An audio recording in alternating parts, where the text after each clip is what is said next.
Greetings, good afternoon, and welcome to another in the series of Wu-Sabat Outformation classes from the UK, brought to you by All Eyes on Egypt, Midlands and the North. My name is Hara M. Habab the Defrei Hattab, and I'm a student teacher of the master teacher, Dr. Malachi Zalak-York Okran. I'd like to welcome you all. Today's class is entitled The Proof by Way of Nabab Yaanuwn, Part 25A. And basically, this class is just going to tie into elements of the previous class. So that's why we've called this one 25A, the last one being 25. As usual, welcome to you all. And I'd just like to ask you all to make sure that you have all of the material that you're going to require for today's class. Today's class is going to be taken by Nabab Kakni-Hess in a short while. And along with myself and Nabab Kakni-Hess, we should be having along with us Manhuba Agabab. And in the meantime, just make sure all your audio settings are satisfactory. And as I often say, please make sure that your software is up to date. I'm speaking specifically about the Zoom software, because that can help enhance your experience of the platform. I'd like to welcome those on Facebook and whichever other platform you're listening to. And thank you all for joining. Shortly, I'm going to be playing you a part Iraq, and this is entitled The Beauty of Religion. So I will play that to you until class commences, which will be around 1:30, and that's 1:30 UK time. The time now here is 1:06, 6 minutes past 1 UK time. So I will be playing you this part Iraq. So here goes. And for those of you who are already on, those attendees, if you just let me know if you can hear everything clearly once it starts playing, just let me know in the chat there, just so that I know that everybody's getting the best audio experience. Okay, so I'm going to do that now. Just bear with me.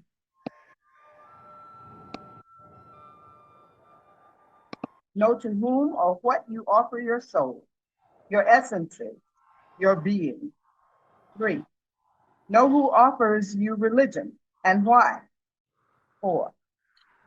Let me just start that again right from the beginning.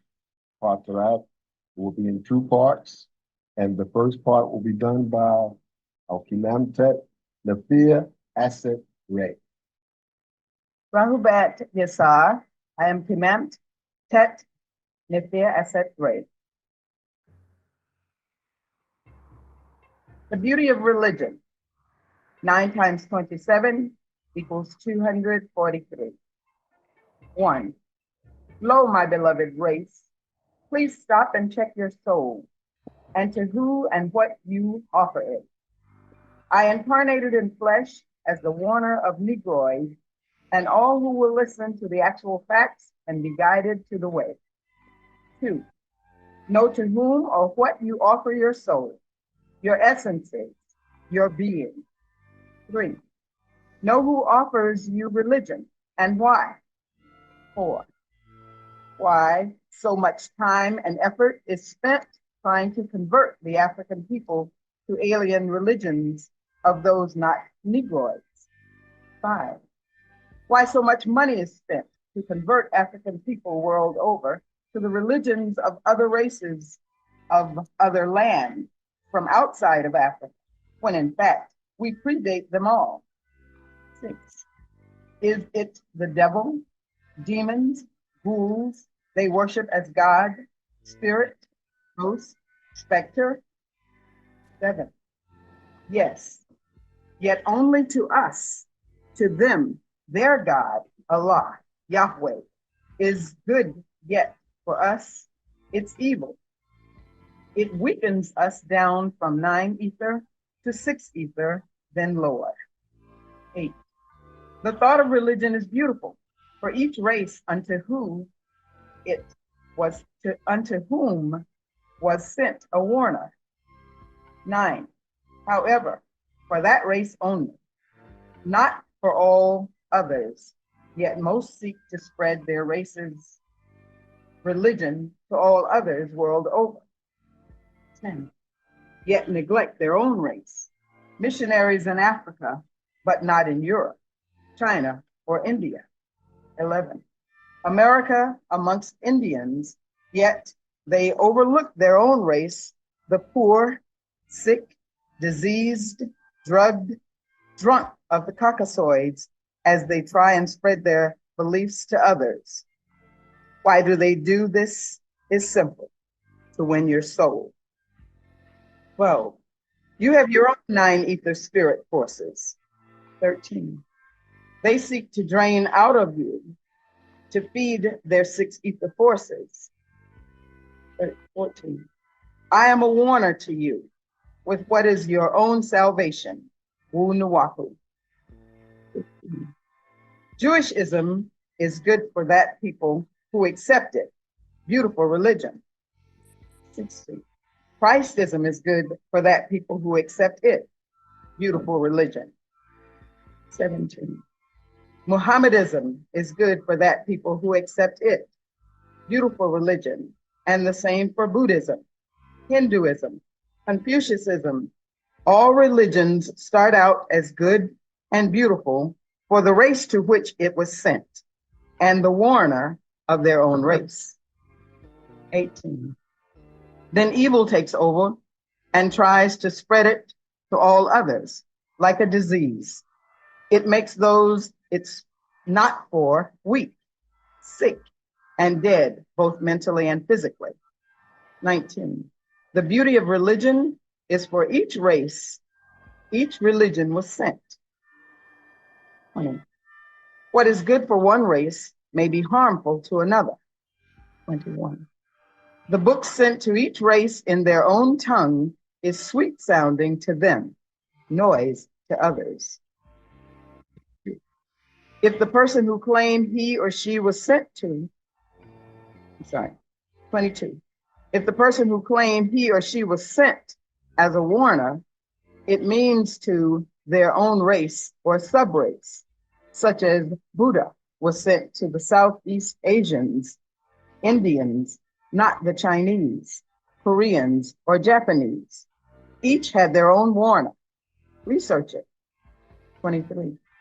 Islamism was to Arabians, Middle Asia to Arabs, not Africans, Negroid, Chinese, Koreans, Japanese, or others, only to the race of the warner and his own people and his own race. If people could really read the Quran in the original tongue, it was sent, that being the tribe of Quraysh, dialect of Arabic, they would see the Quran repeats over and over. It was sent to Ahmed bin Abdullah's own people. 24. Wherever in the world they may have been between 610 AD until the end of time, not to others. Check it close. 25. Many religions have been divided into sects, denomination, clans, and lost the root meaning as people add their own interpretations to them. And now they fight and kill each other over the same teachings with new interpretations by men and ignore the original warner and what race he or she was of by nature. 26. Each religion is shaped for the nature of its recipients by nature. Be they good or evil, it is their own message from their own Ka'u, spirits. 27. Ka'u, spirits that vibrate on their own vibrational level, none other. 28. So you can, as a Negroid, Africa can accept others' religions, yet they will not save your soul or better your lives. 29. Look at the Christian and Muslim world. Their religions benefit them. 30. Yet not the Nagaru, Negroids, who accept Christianity or Islam in any form. In fact, those religions enslaved Africans, abused Negroids, insult African cultures and the Black race. 31. Yet look at African lands who accepted Islam. They suffered after accepting that Arab religion. No help came to them. 32. Arabs have oil now, rich and independent. Yet the Africans who accepted Islam still suffer the same for Negroes in America and Europe. Why? Because those are not our religions. We are not Caucasoids or Arabs. Truth is truth. 33. They are beautiful religions for those to whom their warner was sent, speaking their tongue, however, not for us. 34. What is sad is most don't know what is being offered to them to worship. 35. As in Tibet, the Chinese Buddhist monks were massacred by the Chinese armies. Where were their spirit forces to save them? Not there, because the Chinese warner was Confucius, 451 through 479 BC. Religion was Confucianism, 36. So they accepting Buddhism and Indian Buddha, 563 through 483 BC. The Indian religion, Buddhism, 37. So they called on the wrong spirit forces, 38. The Chinese can't depend on Indian spirit forces, 39. So also the Iranians of Persia, who accepted the Arab religion of Islamism and lose battle after battle, 40. Why? Because the religion of Islamism will not assist them, 41. Their own religion and warner was Zoroaster, 6th century BC, who was the warner to Persians with Zoroastrianism, 42. So Iranians or Persians will get no help from Arab spirit forces, 43. Also, Iraq or Sumerians will not receive any help from the Arabian spirit forces of Islamism, which they accepted as their deity or spirit forces. So they will get no help. 44. I can go on and on, Nawapians, to make a point for religion. Some have become many subsects, many subgroups, yet the root spirit force is the same, Buddhism and Hinduism. 45. Jewishism or Christism or Islamism, the same spirit forces of six ether. 46. Wiccan, Satanism, or Druidism. 47. All the same religions, as I said, good or evil to you and me. 48. Each is beautiful to those their warners were sent, yet will not help anyone else. Look at the world of religions and those who accept other than their own race, nature, culture, and religion. 49.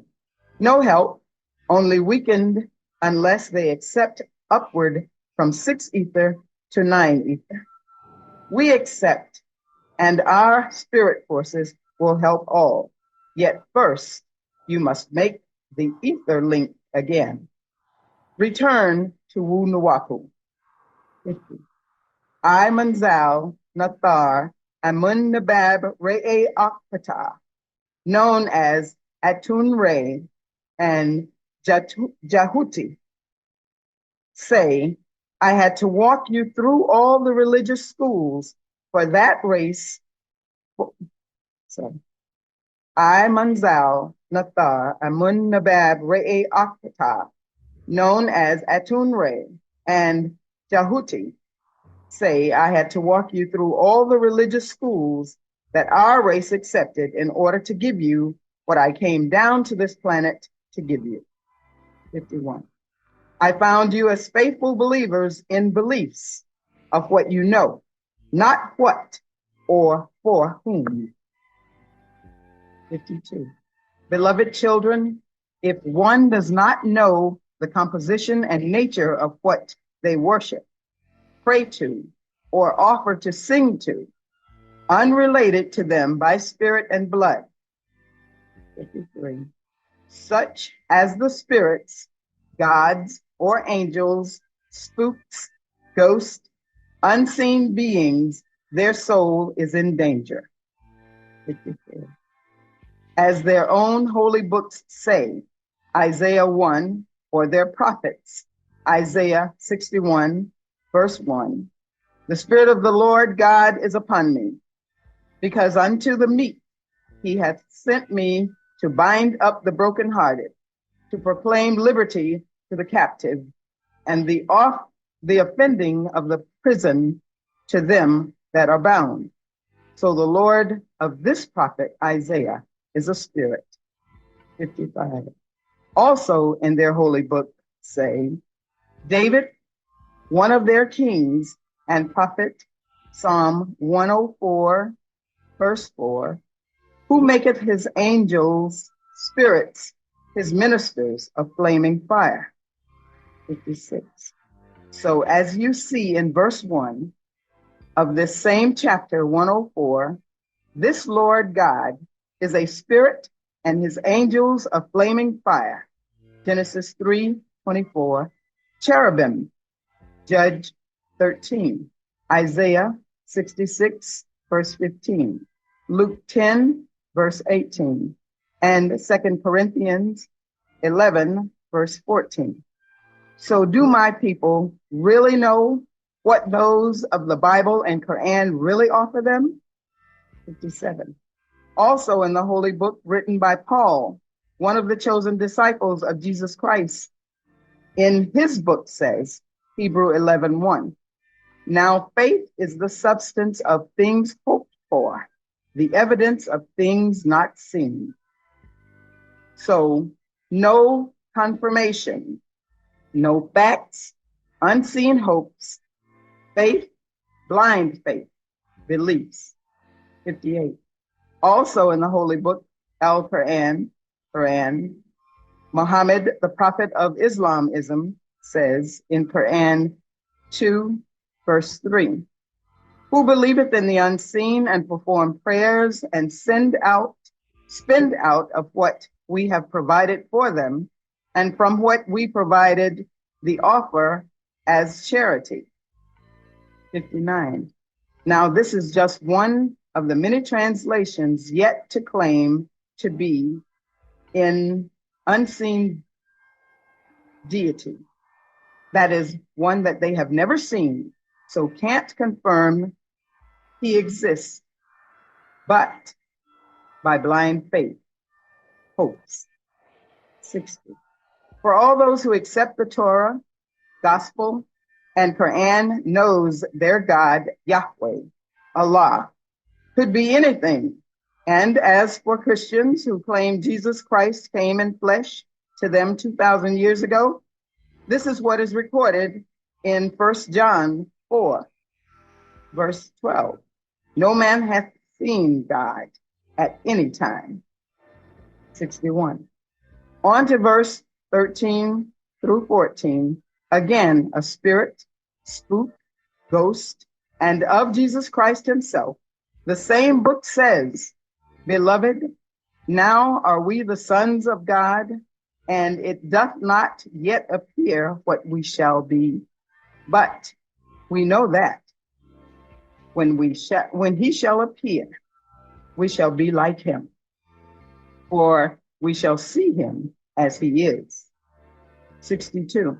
So they don't know what he is or what he looks like, yet they have thousands of statues, photos, or all kinds of Jesus the Christ, and don't know what he is or what he will appear as.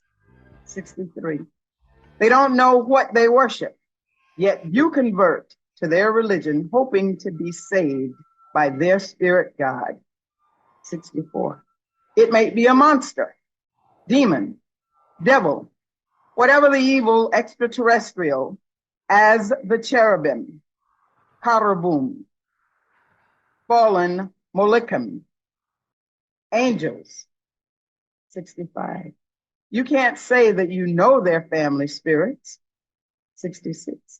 Scientifically, religion is the interference of the dead into the lives of the living, or the living interference with the dead, who could just be extraterrestrials or one's own dead relatives. 67. The dead are those not living in a physical flesh and bone body. So a spirit being could very well be from another dimension or world, or even planet of gas substance, as this one once was. 68. The disembodied being could be a negative or positive forces that influence the living or dwelling inside each of you. Dead, evil relative in your DNA back as far as 4 generations from both sides of your parents, family spirits. 69. Forces of your family's nature, good and evil, while they live. 70. Or forces outside of your physical body as a part of nature who must oppress, suppress, repress, and subsist as nature does naturally. Or as you look on at nature, you may not always like how it works, yet that's nature, viruses and all. 71. They may need to subsist on the living and living substance, which is what you are, a living being like a flower or banana, fish, fowl, or mammal. 72. It all is nature at work, living in flesh or as force of sustaining on their own. They feed off the living and some off the dead, linked to their own bloodline, genes, DNA, their own families, race, and kin. 73. Their family spirits, generation to generation, as far back as 4, or ask their family to offer others or sacrifice to them familiar spirits, as they record in their own holy books, such as in Leviticus 20, verse 6. Moses 1, their prophets, Leviticus 26. And the soul that torrent after such as have familiar spirits, and after wizards to go a whoring after them. I will even set my face against that soul and will cut him off from among his people. Or read Leviticus 19, verse 31. So their holy books speak of family spirits, their families, not ours. Also, it says, Jeremiah 20:10. I do apologize for that. Class is about to start. I'd like to bring in Nabab Nihes for today's class. Thank you, Harahib Abdulefrey Hatat, and welcome one and all to another Wu-Sabat Outformation class UK, brought to you by All Eyes on Egypt, Midlands and the North, as part of United Sabians Worldwide.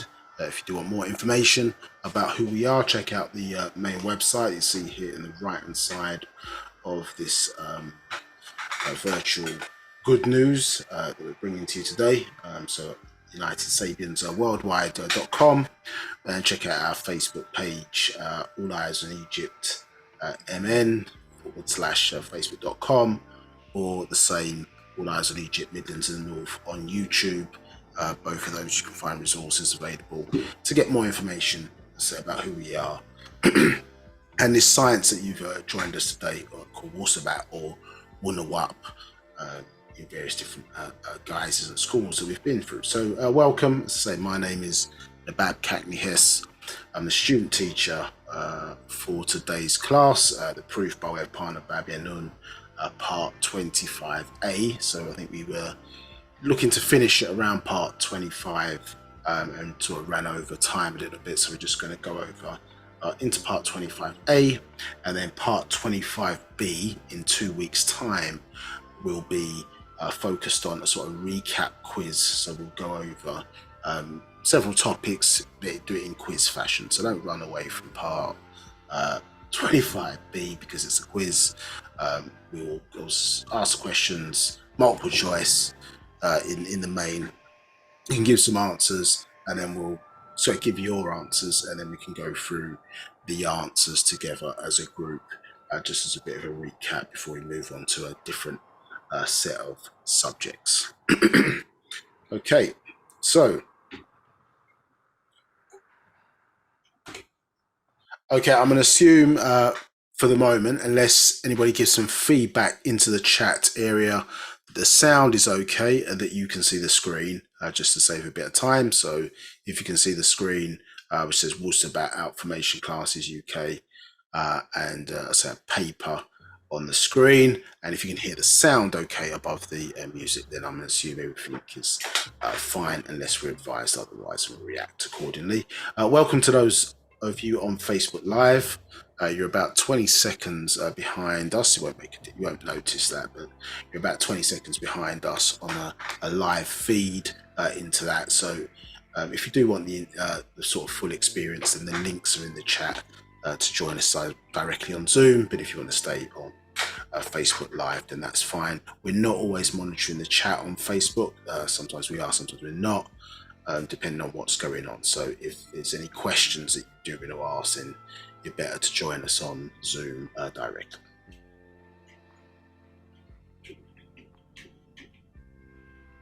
Okay, so let's start off with an affirmation from the Wu-Sabat, or the Sabian culture, or the Wapian Sabian culture, known as Partak, the affirmation. So again, just linking us in with our ancestors. I think you had the pleasure of listening to Partarak, the beauty of religion. And so one of the things that's important for us as a people in terms of our own spiritual science is that it links us back to our own ancestors, and obviously realigns us back with natural nature. It's important as we understand the rules of from the Master Secret, and even that Partarak that was being expressed there. That obviously the beauty of religion is that it's beautiful to those to their warner and who their warner was sent to. Understood? So people try and make the assertion that I suppose we're all the same under the skin, you know, and the fact of the matter is that's not the case, because if it was the case, then we would all look the same.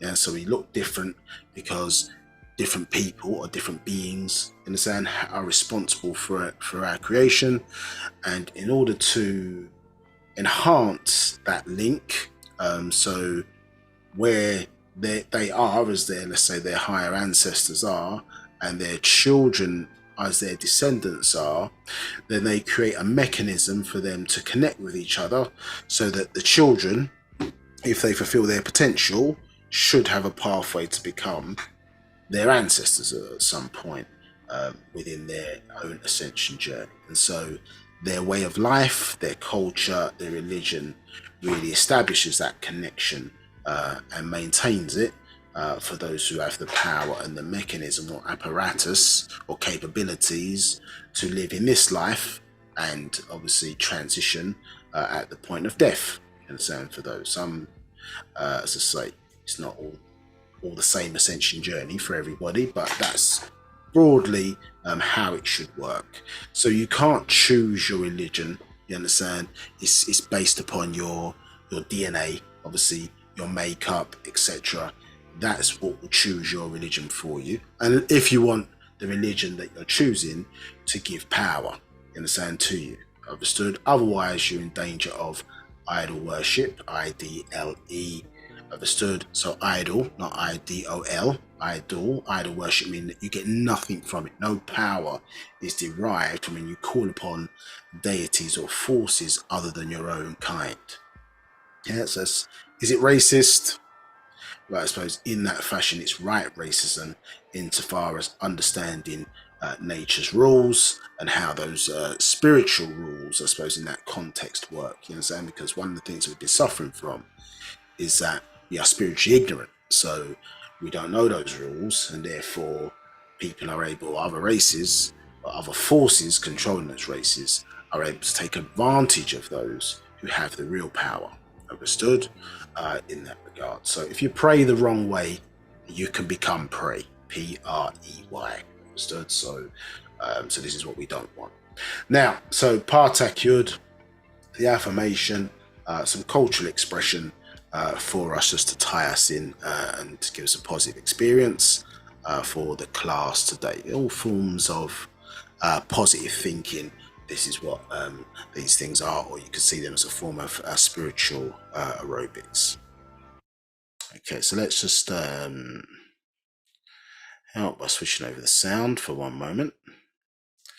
I thought I had this ready, but obviously not. So just bear with me one moment.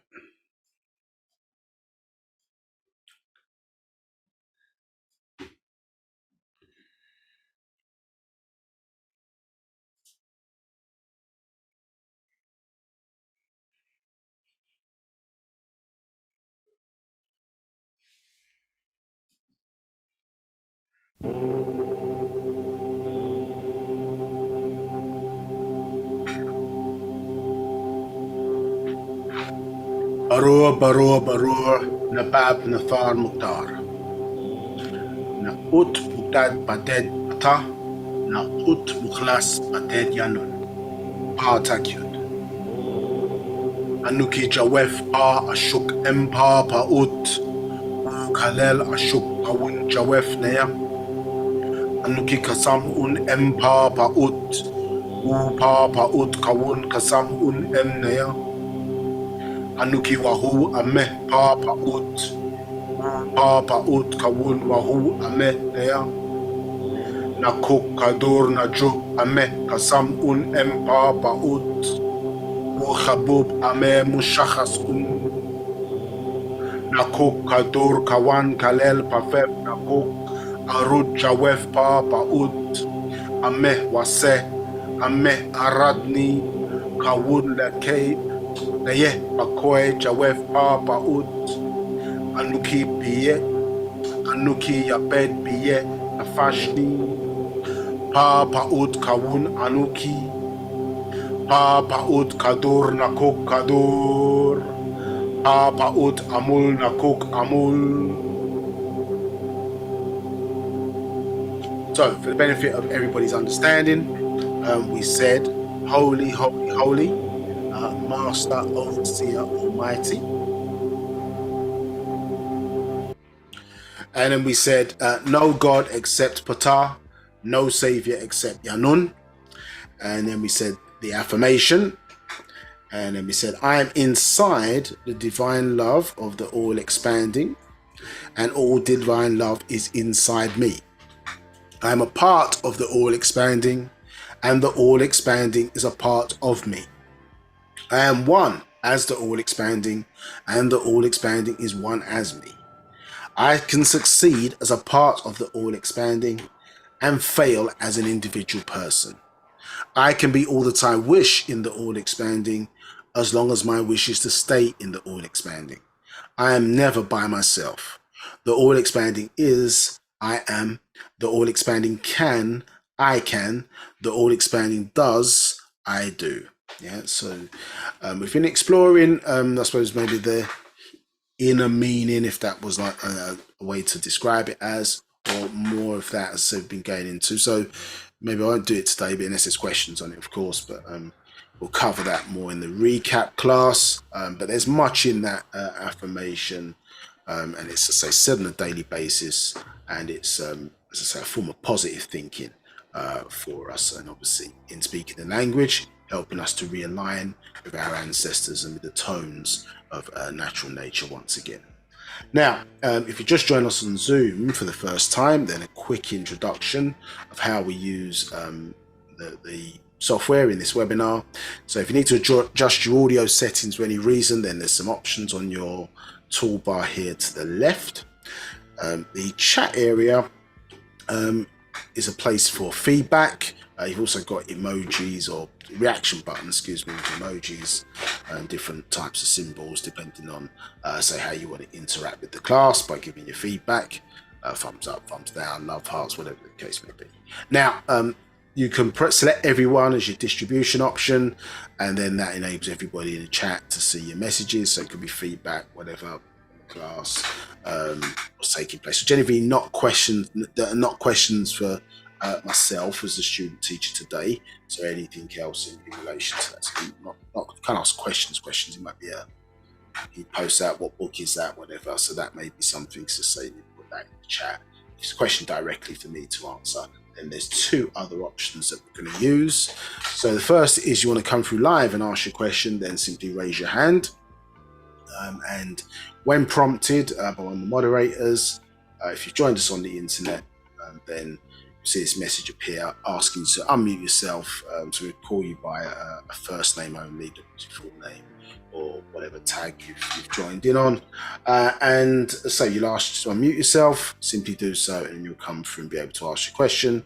If you've dialed in, then that is *9 to raise your hand, and then *6 to unmute yourself once prompted. In both instances, just mute yourself back once you've finished your interaction, just so that no background noise disturbs the rest of the class. If you don't want to come through live, then press the Q&A button. You can type your question in, and then one of the moderators will ask the question on your behalf. Okay, so this is an example of a recap quiz. We won't be doing that in today's session, but next week's class will be the whole class will be recap questions or recap quizzes.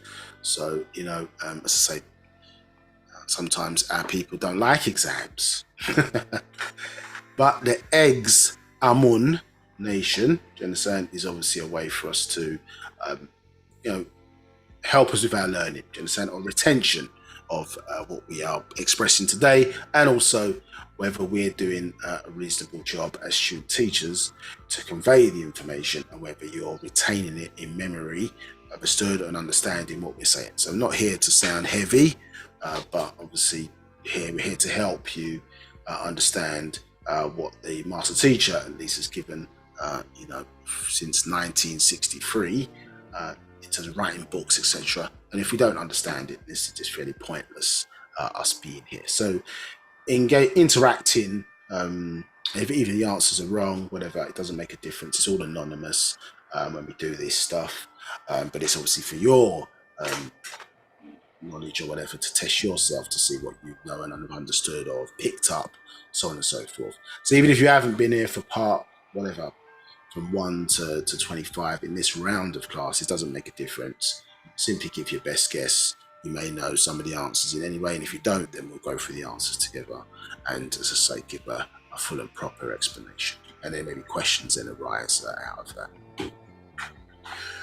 So by way of a quick introduction, you know, who are we? Who is the master teacher? Well, this doctrine that we talk about, Wu-Sabat as it's known, or Wunawap, or Wunawapu, we say Wunawapu or Nawapu, that is dealing with the people, you understand, or Sabat, Sabians, or Musbatu, that's dealing with the people.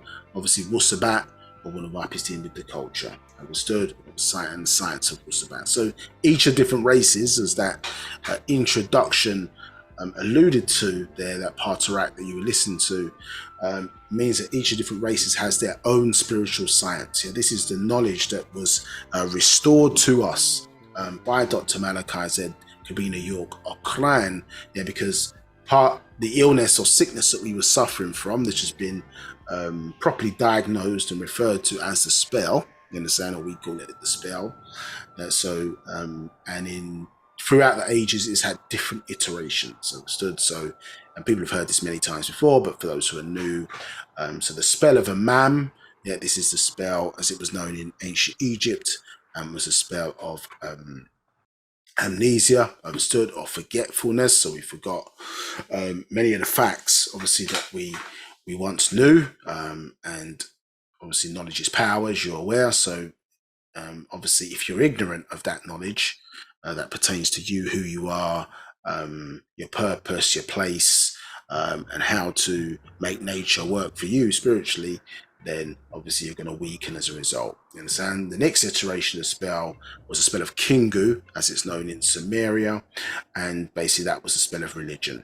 So obviously we started to look outside of ourselves, so we forgot what we've been dealing with here in terms of the kind of correlation between ourselves, you understand, being a macrocosm of the things that we see, maybe larger, even smaller than ourselves. So, for example, we are the children of the sun, literally, because we have a solar plexus of 6 to 7 inches above our navel, and as I say, we exhibit the same properties or characteristics of a sun, solar system, a universe in actuality. So there's a correlation between us when we talk about being children of nature or children of the sun in that regard. It's not us bigging up ourselves. It is down to our makeup, obviously, and how we were designed and who we are and what we represent in this plane or physical plane of existence.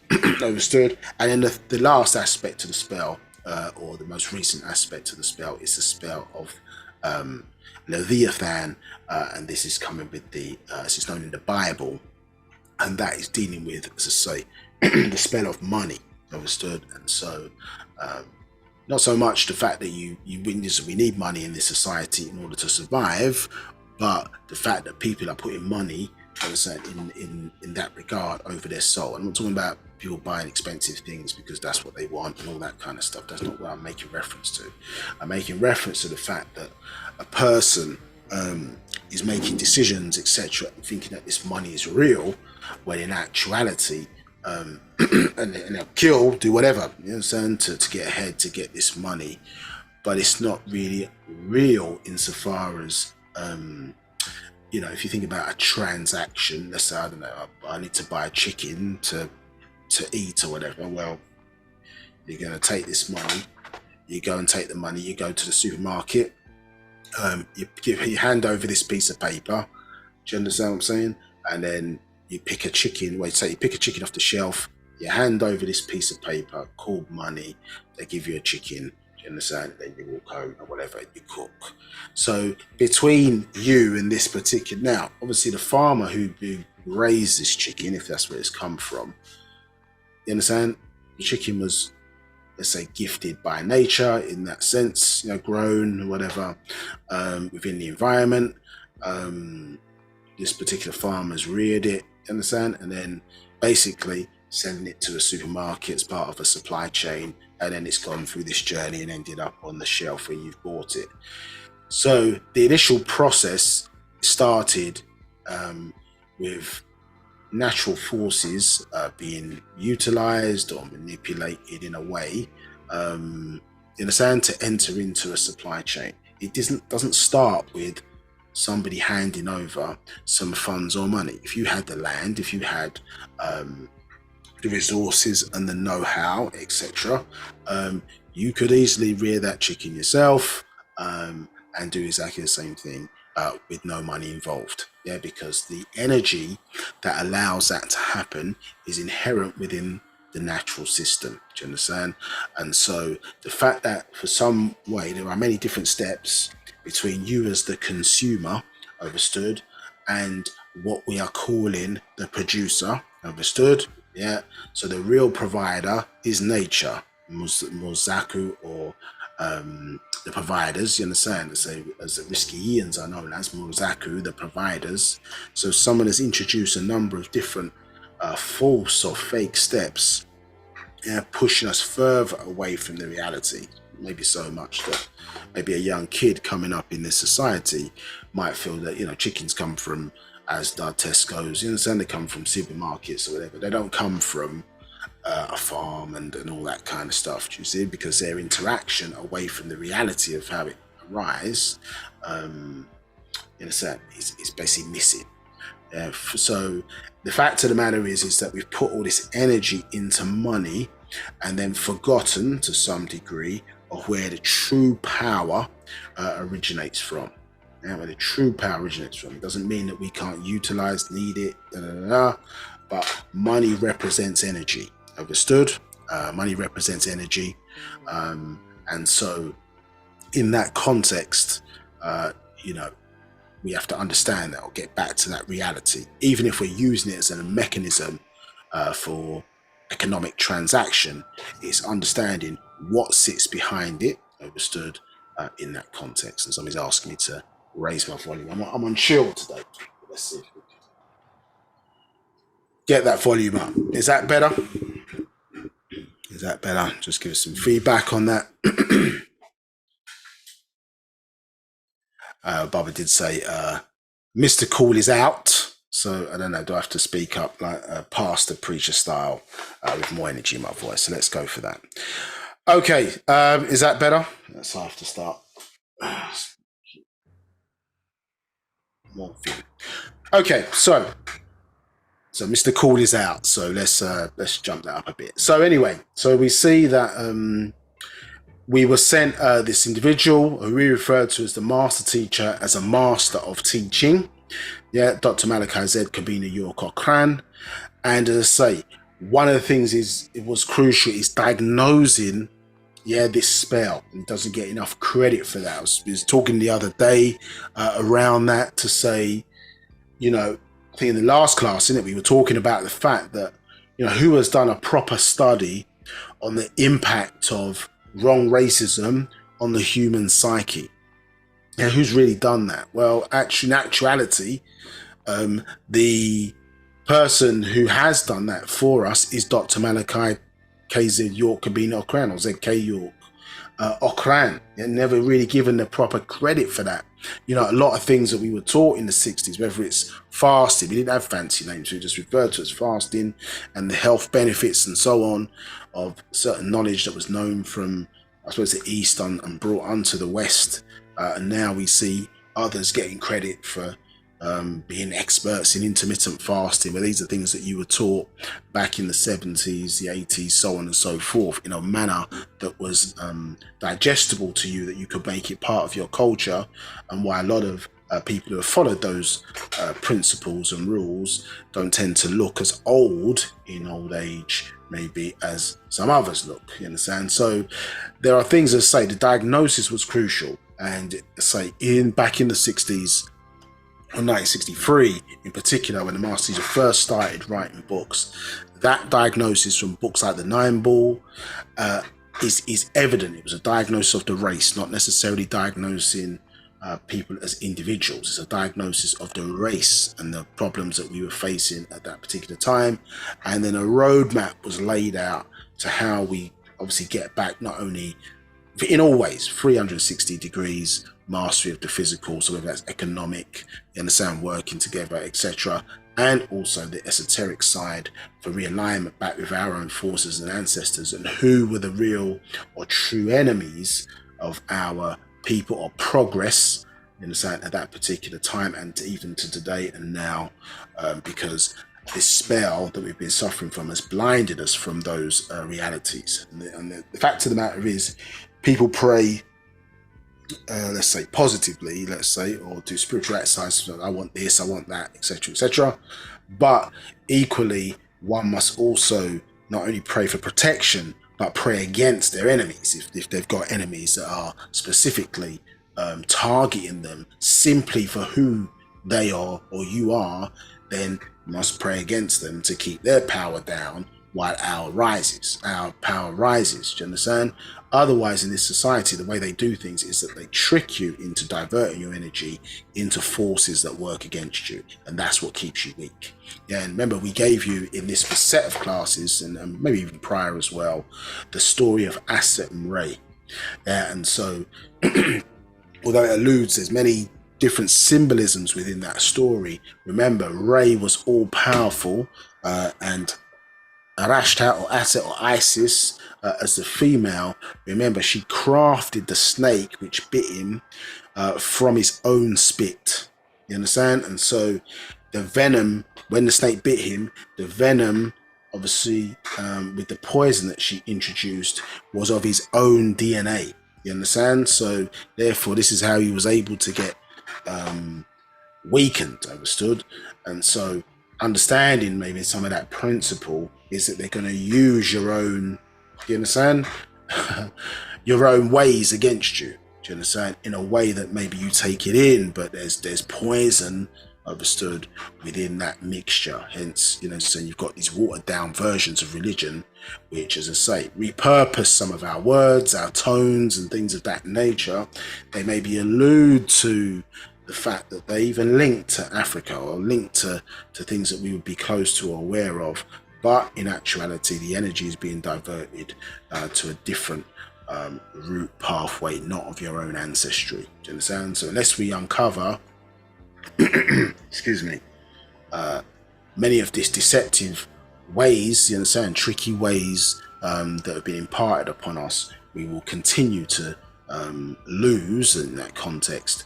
And so this is why the importance of your ancestors sending you a solution, or person or beings over the ages, yeah, who are going to fight for you, realign yourself so that as natural nature intended, you would be in the image and after the likeness of those who created you. Understood? So, born in Takoradi, Ghana, West Africa, June 26, 1945, to Mary Abbott of Dr.York. We are a matriarchal society, as nature is, so the female first in that regard, in terms of how nature works, as a producer or the provider in the, say, first instance. And so in transforming back into who we are, monotheistic religion brought in patriarchy, understood, or patriarchal thinking, because the extraterrestrials responsible for those monotheistic religions, that's how they were. You understand? So many people know them as the Anunnaki, more famously, talking about a group of those who came to Earth at a particular period in time, understood? And so they brought in patriarchy. That was their thinking. Hence why in the main religions today, that God is referred to as a he and not even a they. You understand? Not even if it's a she or he, but even a they, a neutral being, referred to as a he, because that's how their society obviously was framed. You understand? And so clearly, the translators of those books didn't have much regard for women, because they give the credit for the legacy of birth to males. You understand? Excuse me. So the question is that all this begatting that was getting done, yeah, begat, B-E-G-A-T, all this begatting that was getting done, well, where was the wives to do this? When we do see the wives, like Abraham, we see, punkish behavior, understood? So he put his wife in a box, for example, because she was apparently a good-looking woman, Sarah, and obviously he's come up against this black pharaoh, and he was intimidated, obviously, by the fact that the pharaoh was amazed by his wife's beauty. So instead of fronting up to the pharaoh and say, listen, this is my woman, keep your hands off, yeah, otherwise we're going to have a problem, he put his wife in a box. So this is the people that we're supposed to be following, yeah, so the pharaoh couldn't see the woman, put her in a box. And God jumps in and intervenes, or the Lord jumps in and intervenes. It's an Abraham. You can't put your wife in a box, my brethren. You can't put your wife in a box. Yeah, let's create this veil for you. This is better to do. Yeah, put her in a veil. Yeah, not in a box. Yeah, this is a little bit better. Yeah, so still today, yeah, out of fear and intimidation.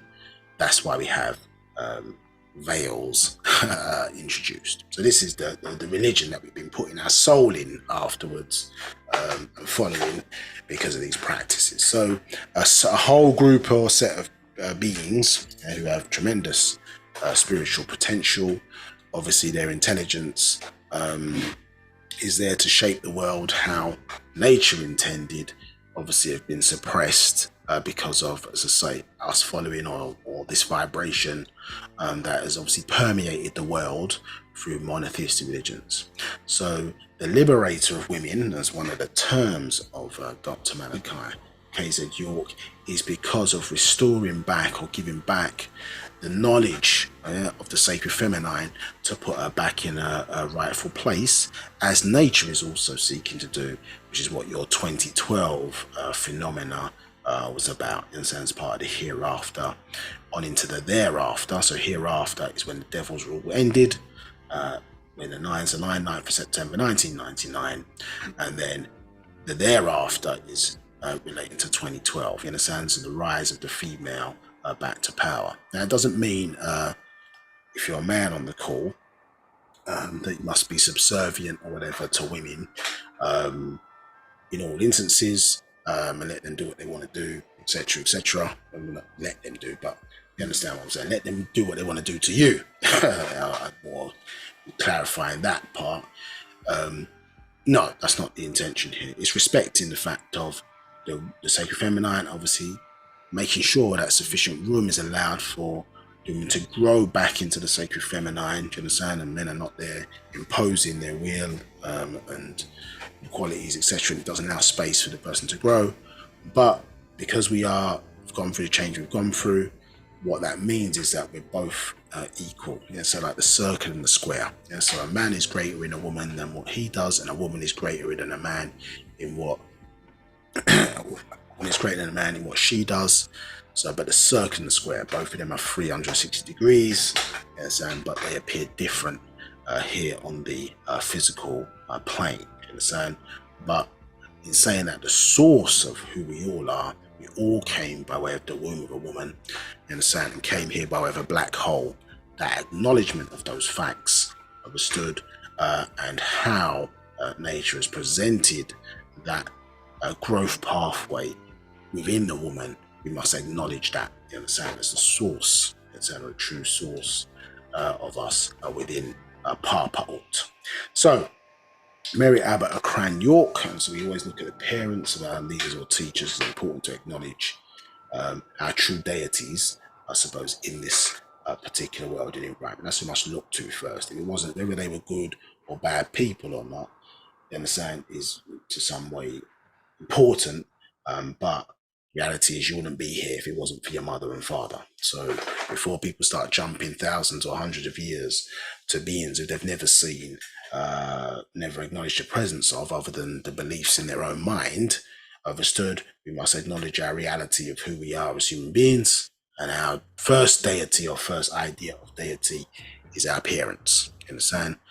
So within them was the sperm and the ovum. Without those beings, mechanisms, cells, whatever the case may be, we would not be here to even be having this discussion. So, Mary Abbott of Cran York was Fatima Miriam, born March 10th, 1929, transitioned over to be one of our Muslafu or ancestors on August 4th, 2012. And so this is her in excuse me, a royal positional attire. And as we pointed out for these series of classes, we see here the one of the symbols of the lotus flower, and in that, as I say, is a symbol of the woman, a symbol of regeneration. This is what the lotus flower represents. So yeah, a little jewel for maybe all on the call, but particularly for men, if you really want to rise up spiritually, understand, study this matriarchal journey. Yeah, in that regard, who is God, male or female? I think it's Actual Facts number 19, a very powerful book if you really want to learn about the journey into reality. Yes, and women need to embrace that part of themselves also, because the reality is that if women are really the ones teaching this doctrine, religion is over. That's the straight up reality in relation to that, because she's the only being who has proven the existence of another human being outside of herself. So it's a very important fact when you're dealing with the illusion, do you understand, of this of the physical world, do you understand? So in that regard, so we've been covering that in a little bit of detail, I think, in these classes, by way of obviously the proof, and say the fact that we obviously are in the matrix, which means womb, another name for basically saying nature, understood. But the virtual reality within that is the fact that, as we touched upon, I think last week or whatever the previous class was that you're born into this particular world, of course, and obviously the world was here before you was here, and obviously it's going to exist after you were here. So you come in at a fixed point, understood, within this environment, and so you're seeing the world through your perspective, isn't it? Your eyes. You are the center of all things. Confirmation, proof, these things are all based upon your perception of the environment in and around you, understood? And that's generated, as I say, from not only what you see, but what you take in, you learn, so on and so forth. And also, I suppose, the characteristics and things that you are gifted with, in terms of who are you, what are you, what type of species you are, so on and so forth. So there's an ability, obviously, to enhance and develop yourself, but the virtual reality is you from your perspective, understood, in this reality. And as you know, it can be manipulated or warped if you're fed the wrong information into your mind. And so you can obviously see the world and the environment in and around you. Of course, it's all a level of illusion, but the question is it what was planned out for you to optimize your being, optimize your potential, and put you on the correct ascension pathway, understood? And so part of our reality is that we don't have intercessors, understand, or things in the way that, you understand, block us from the very connecting forces that our ancestors intended the connection to work for us, do you understand? And so removal of the female would be part of the illusionary, the virtual reality, and creating a greater illusion in taking us away from reality, if its purpose is because the people who wanted to advance that particular agenda had hate for that individual. Do you understand? They had hate for that species. They had hate for that particular race of individuals. So when I remove them out of reality to basically subvert their power, even though the reality of the situation is that's where they came from. You wouldn't be here if it wasn't by way of a woman, despite what a man wrote in a book and said differently. That woman came out of the rib of a man. You understand? So this is not our reality. So it's on the monotheistic religions to prove or find evidence or to demonstrate or to confirm that what they're saying is the case. Yeah, other than what a man or people now believe. Yeah, in a major way. As I say, you could be a midwife in a hospital delivering babies all week. And when you go to church on a Sunday, they want to tell you a different reality from what you trained. You understand? What you see every day, what you confirm. Then you jump into this location where they're worshipping a particular god, particular translation, a particular book, and then you turn fool. You understand? And if somebody challenges you on that now, then it's a major problem. Yeah, so it's kept us or dumbed us down from the reality of who we are. And as it says in Master Secret number 1, we as a people, and then subsequently the planet, should be a lot further along in terms of what we should have achieved in the last 24,000 years. Not even in this 24,000, in the last 24,000, what we should have achieved. Do you understand? And so we're way behind where we should be in terms of mastering of time travel. Do you understand? Overcoming death. There are many things that we should have already mastered, do you understand, as children of the Natharus, the ancient Egyptians referred to them as, you understand, being overseers. And so part of that, getting back to the reality of who we are, is acknowledging, as I say, our first deities, i.e. our mother and father, and who the woman represents as part of existence. Understood? The blackness of space that you see outside there, that is manifested in her in terms of the triple darkness inside of her womb. So a long-winded way of saying Mary Abba Akran York is the mother of Dr. Malachi KZ York. And the sacred masculine side, and we're going to be doing a class on this year, dealing with Pahaduyan, the guidance. Al-Hadi Abdul Rahman Al-Mahdi, we explore that in some detail, and our relationship to Islam, and see a lot of in a lot of prisons, particularly in all over the world, see Islam becoming prevalent, particularly in the Western Hemisphere. And we need to understand the link, as I say, some people need to maybe understand the link between Islam and our people. So as far as Mary Abba Akran York is concerned, that's where the Ghanaian heritage comes in terms of Dr. Malachi KZ York.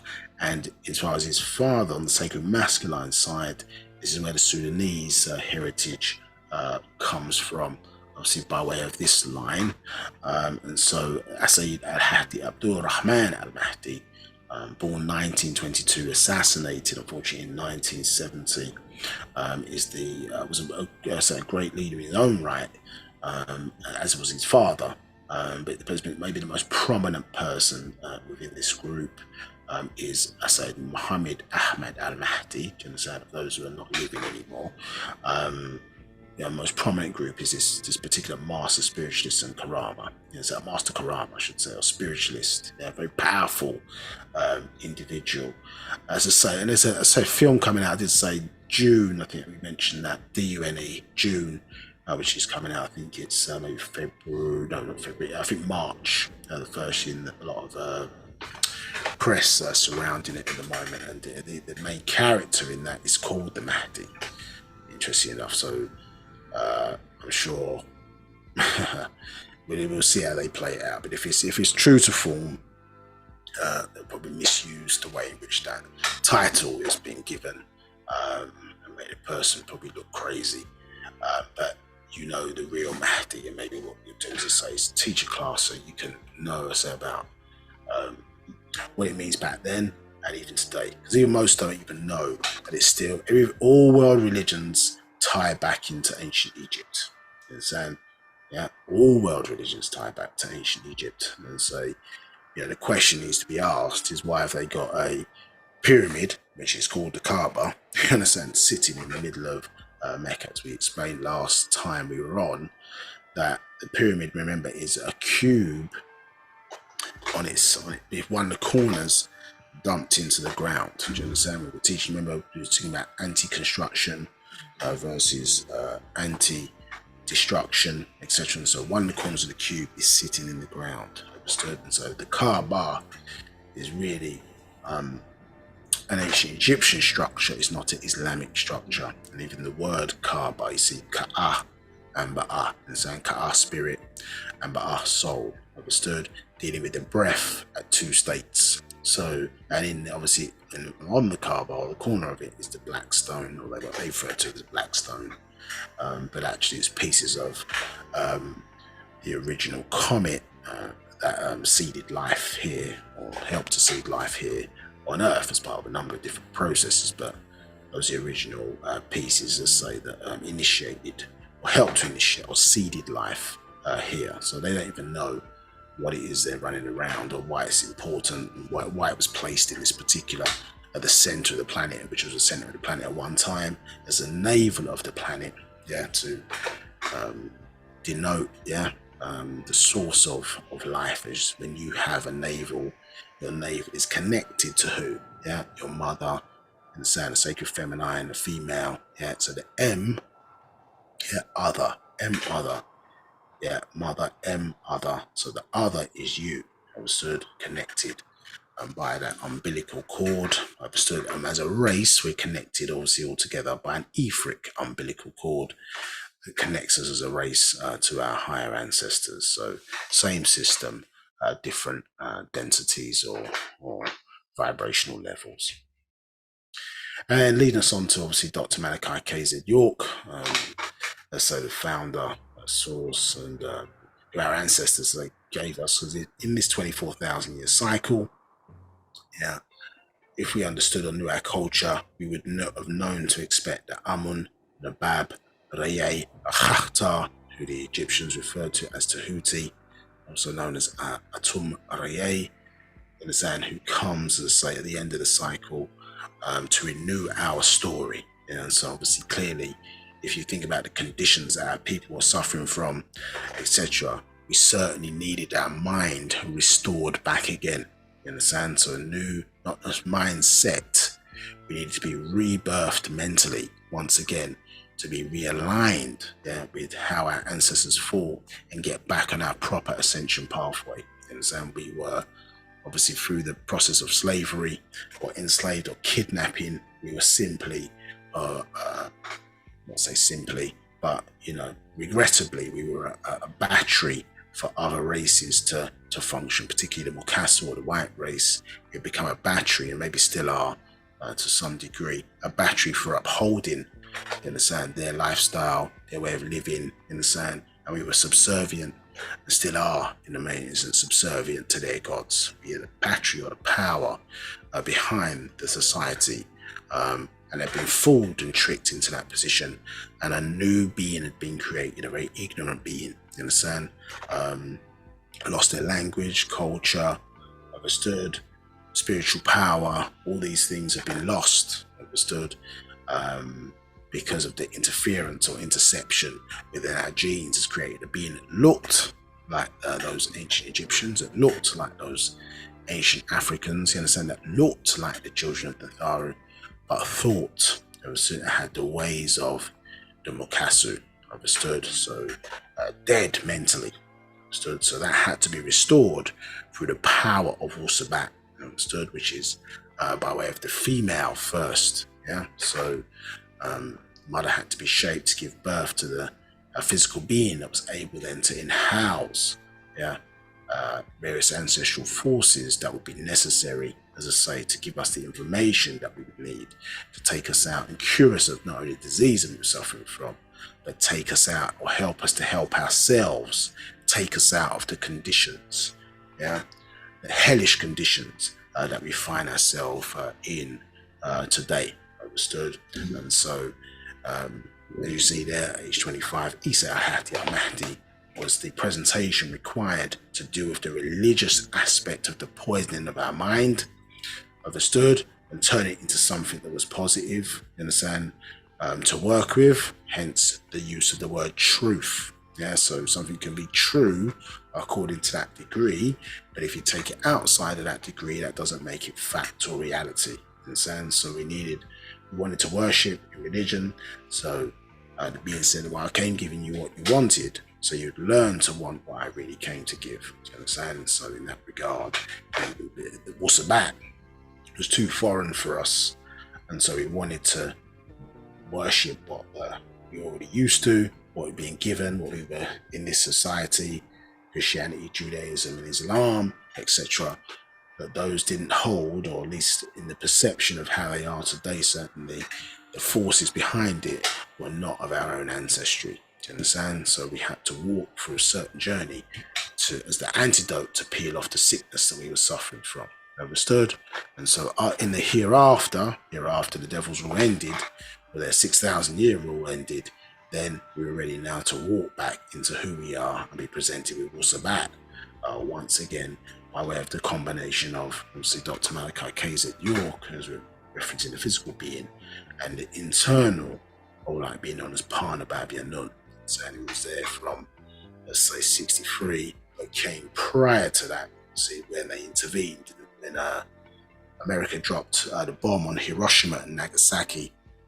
That particular event, said with some Panatharu was like, listen, we need to get down here before these for the children of the Pleiadians, etc., destroy, understand, this planet, potentially causing a star holocaust, where, as I say, all the planets within this solar system are then, you understand, drawn into the sun, understood, and this life-giving property known as the planet Earth, for example, which has an entity within it, the Greeks refer to as Gaia, that has existed from so long as this entity existed, that's controlling, regulating life through cybernetics on this planet, that the tablets refers to it as. Age is not even worth mentioning in the context of human beings. Now, human beings, bearing in mind, are considered to be almost 46 trillion years old if you deal with doing on the calendar that you used. So if the planet or the entity within the planet is much older than that, then you can see it's not something to give up lightly, understood? And people playing about with nuclear bombs on this planet, through ignorance, a mindless set of individuals don't understand the forces energy that they're playing with. So an intervention was necessary as part of different interventions, not just with our race, but all over the planet, to reverse the direction of self-destruction that we were all heading towards, understood? And so, part of what was necessary intervention in our race is giving us back our spiritual science of Wu-Sabat today. So, long introduction, just getting into flavour and feel. So we're dealing with the proof today. So let's get back to where we were. Are there any questions? There are no questions. No questions, no questions. So in the last class, we were explaining to you, just about, again, doing what we've done probably for a lot of the proof is reversing out the six ether style and approaches of things that have been done because of the way they've been presented, the way they've been drilled, and showing you that in actuality, the six can't escape the nine. And so certain things that you're perceiving as negative or evil at certain points, or the way they're positioning themselves to make you think that to be the case, actually, when you really get into it and get behind it, a lot of the time it goes back to something that we were doing, but the way it's been pitched has made it negative. Therefore, people have stayed away from it. And because certainly black people aren't looking behind the details unless the white man tells them to do, then it can be a problem because people are only taking things on a surface level, and in order to get to what's really sitting behind it, you have to go back to the source or the root of the thing. And where people are not willing to do that, particularly in this day and age, where you see trial by media, the influence, the kind of Hollywood influence on things where so they can destroy a character just by rumors, and then don't use the same energy or more energy to, when sometimes things are found not to be correct, to reverse that decision out, because the currency of energy is six ether, it's negative. So if I can generate this negative energy through fear, paranoia, adverse judgment, let's say, through putting out this negative story about an individual, what does it generate? I'm not talking about from let's say a monetary point of view, but what energy is being expended, when millions over the world are reading these stories. What kind of energy are they giving off or generating as a result of reading a particular story? Then let's say it was found not to be true. Is the same energy reversing all of that expenditure of negative forces that were being put into the atmosphere? Is it the same level? The fact is, no, it's not.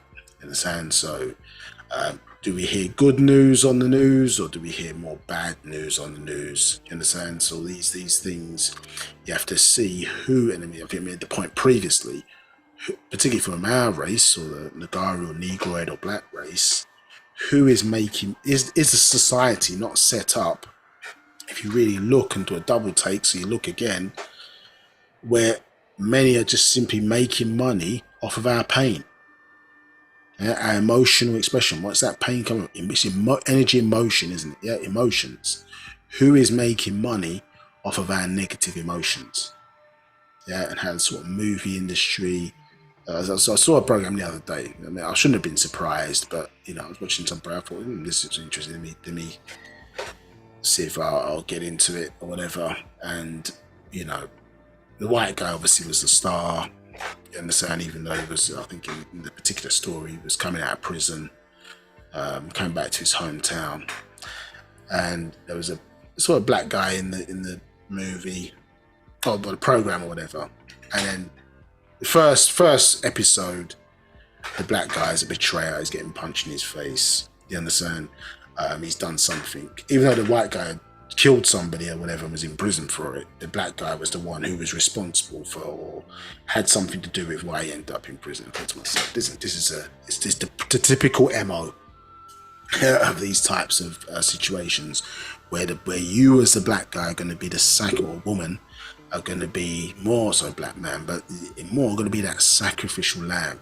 You're going to be the scapegoat to allow the other party to appear great. You understand? Even if they start them off in a negative context, they're going to use you as a scapegoat. Remember what the scapegoat was used for when God instructed Abraham to sacrifice his son. So you got to look at the mentality of that. But he instructed him to sacrifice his son Isaac, correct? And then when, obviously it's supposed to be a test, but when he didn't sacrifice his son, God still required the energy from blood, to be spilled, in order to feed off of. This is what they don't want to tell you about. So he went and sacrificed a goat, didn't he? Yeah, instead of sacrificing his son as an alleviation, whatever, for his sins or whatever the case may be. So the reality is, blood still had to be let, for the feeding to take place. So the reality is that you see that all the time, but it's done virtually now in that context. Getting you to give up energy. Why are they showing him in that and programming you with negativity? So when you start to see it, you think to yourself, well, as I say, and the media and the medium of media, in that context, television, cinema, etc., how many times are you going to have to sort of dumb down what's being displayed because of all the subliminals that get pushed through this medium? Do you understand? And so if you're not keeping a watch or having some kind of filter on it, then if you didn't have this knowledge, you didn't have certain things around you to keep a filter on certain things, what would you be what emotional energy would you be expressing in relation to what they're putting out? You understand? So it's a very powerful way of, as I say, spellbounding people with continuous negativity against, that which is black. You understand? Making it appear evil, negative. Why would you want to be that? Do you understand? But in certain contexts, they allow certain things like sports or whatever, but that's because obviously in the sports and the homosexual tendencies of a lot of these Castle raised from there, obviously the Greeks and the Romans or whatever, it's an excuse to see part naked men, or do you understand, muscles through leotards, etc., on a daily basis without being called out for it. Do you understand? Because obviously you're seeing it on an NBA court or whatever, or a football pitch or whatever the case may be. So an excuse to see all that, men running around, you understand, on a pitch, where there's, let's say, if you look at the history of their history, yes, there's homosexual tendencies, etc. So that's what they're placing our people in that context, to fire up their sexual desires. In a sense, they need you as the lighter, to give them a reason, because maybe naturally they don't have it in them in the same way, understood, which is why they have a difficulty obviously producing children in that regard, because of the way their ancestors created. Nothing to do with us, racism, nothing to that nature. Blame their ancestors, blame their God for the deficiencies, as saying within their DNA. That's who they should be pointing at and blaming. That's who they really hate. Understood? They hate you because, let's say, your pathway or ascension journey is different to theirs, and so your progression they perceive, is their demise, but we're not responsible for their demise. Their own God or their own ancestors are responsible for their demise. Now, we've got up to this particular point last time, looking at these symbols, and so we're going to do a bit of reading just to get to the end of this section, and then, as I say, the next couple of weeks we're going to get into just do a bit of a recap quiz. So we had looked at I think we'd gone all through these different stages, a roundabout way of explaining these octaves, and these different four stages. So genetic shifts that basically are responsible. So genetic shifts, 4 different genetic shifts. That's how we record it symbolically. For when we were in the waters of this planet, you had major different we call it extinction level events, so to speak, where the planet has effectively been primarily destroyed, and life had to be sort of restarted or rebuilt almost in that sense. And so various stages that we've had through growth or revolution within the waters, and then up onto land, which in the waters, that's referred to as the octave phase.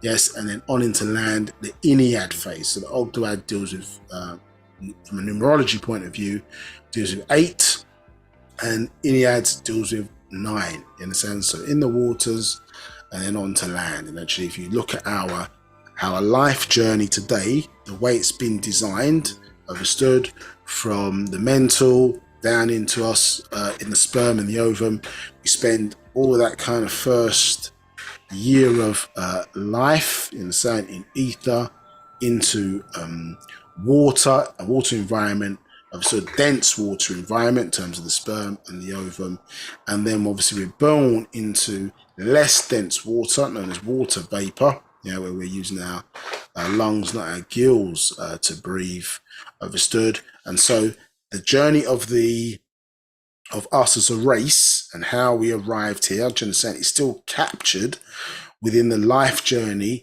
of every individual is born. Do you understand? So our story is not in what person wrote down. The medium of the master teacher writing things down for us to then to take that back in again and learn and be able to teach others is for more so for each one teach one, isn't it? If I write it down, and for somebody to do their own confirmation, proof, etc., do their own research, blah blah blah. That's the unselfishness of doing it by that medium, isn't it? So you can go away, do your research, rather than a person saying, "Well, I had a dream, and in this dream, X, Y, Z happened," and getting you to try and believe me. I can't see inside your head. You see what I'm saying? I can't see inside your head. So somebody taking the time out, having the love and the care to put it in a medium that you can see, you can go away, you can give it to the next person or whatever person purchases it, whatever the case may be, that's so the person can do what you had the benefit of doing separately on their own to receive their own confirmation. So you understand? Go from their own factual journey, not believe what came out of your head or what a pastor says on a platform. Talk. Do you understand? Okay, but you're not solid after that. You need to be solid. Okay, can we look at maps? Can we look at this? Can we do research on that? This is what actual facts is giving you. But the point that we're making is that your life journey of how you got here, that's the bit you're not watching. The life journey, the Panatharu have put it within your genes and your DNA. So the very answers or the mysteries of of how we got here have always been here, isn't it? It's in your story. They left it right there in the genes. We just were too caught up, in the myth of this society, in the lies that we've been told, so caught up in that the very simplicity of, the simple questions that maybe people have posed themselves or wondered, is in your own journey. You understand? Yeah, who your God is, who this is, where did life start, where did it come from. It's all recorded within how we produce life today. You understand? Because it came from a certain origin point of design, and that design is still here today on obviously on an individual basis, but it also is the same of how it was dealt with originally for the collective. Do you understand? In terms, so the story of the originators is our story. Do you understand? Of the originators is our story as well. You understand? This is recorded within our DNA and our genes and ultimately our design. Yeah. So we were giving you some understanding of that and how these symbols are. So when we're looking at them, or now you people today, us, you understand, are now starting to into an overstanding again of these symbols that our ancestors used to record stories. They recorded life, etc. Understand the real administration, you understand, yeah, of keeping our stories, yeah, keep maintaining that connection to our ancestors by way of our nine mind, nine men's kicking into the mental, understood. And so that's what we were touching upon, as I say, last week in some detail. And obviously the science of these pyramids, and knowing that again the original pyramid of course is a person's nose, yeah, but the design that we were expressing to you was the fact that these pyramids here that they've used it in terms of symbolism on the back of their dollar bill, yeah, you can see the older pyramids in Sudan and Nubia, in the sense of pre-dynastic, as they would try and classify it as in terms of the design, and the fact that when you looked at that design, so let's go back a little bit,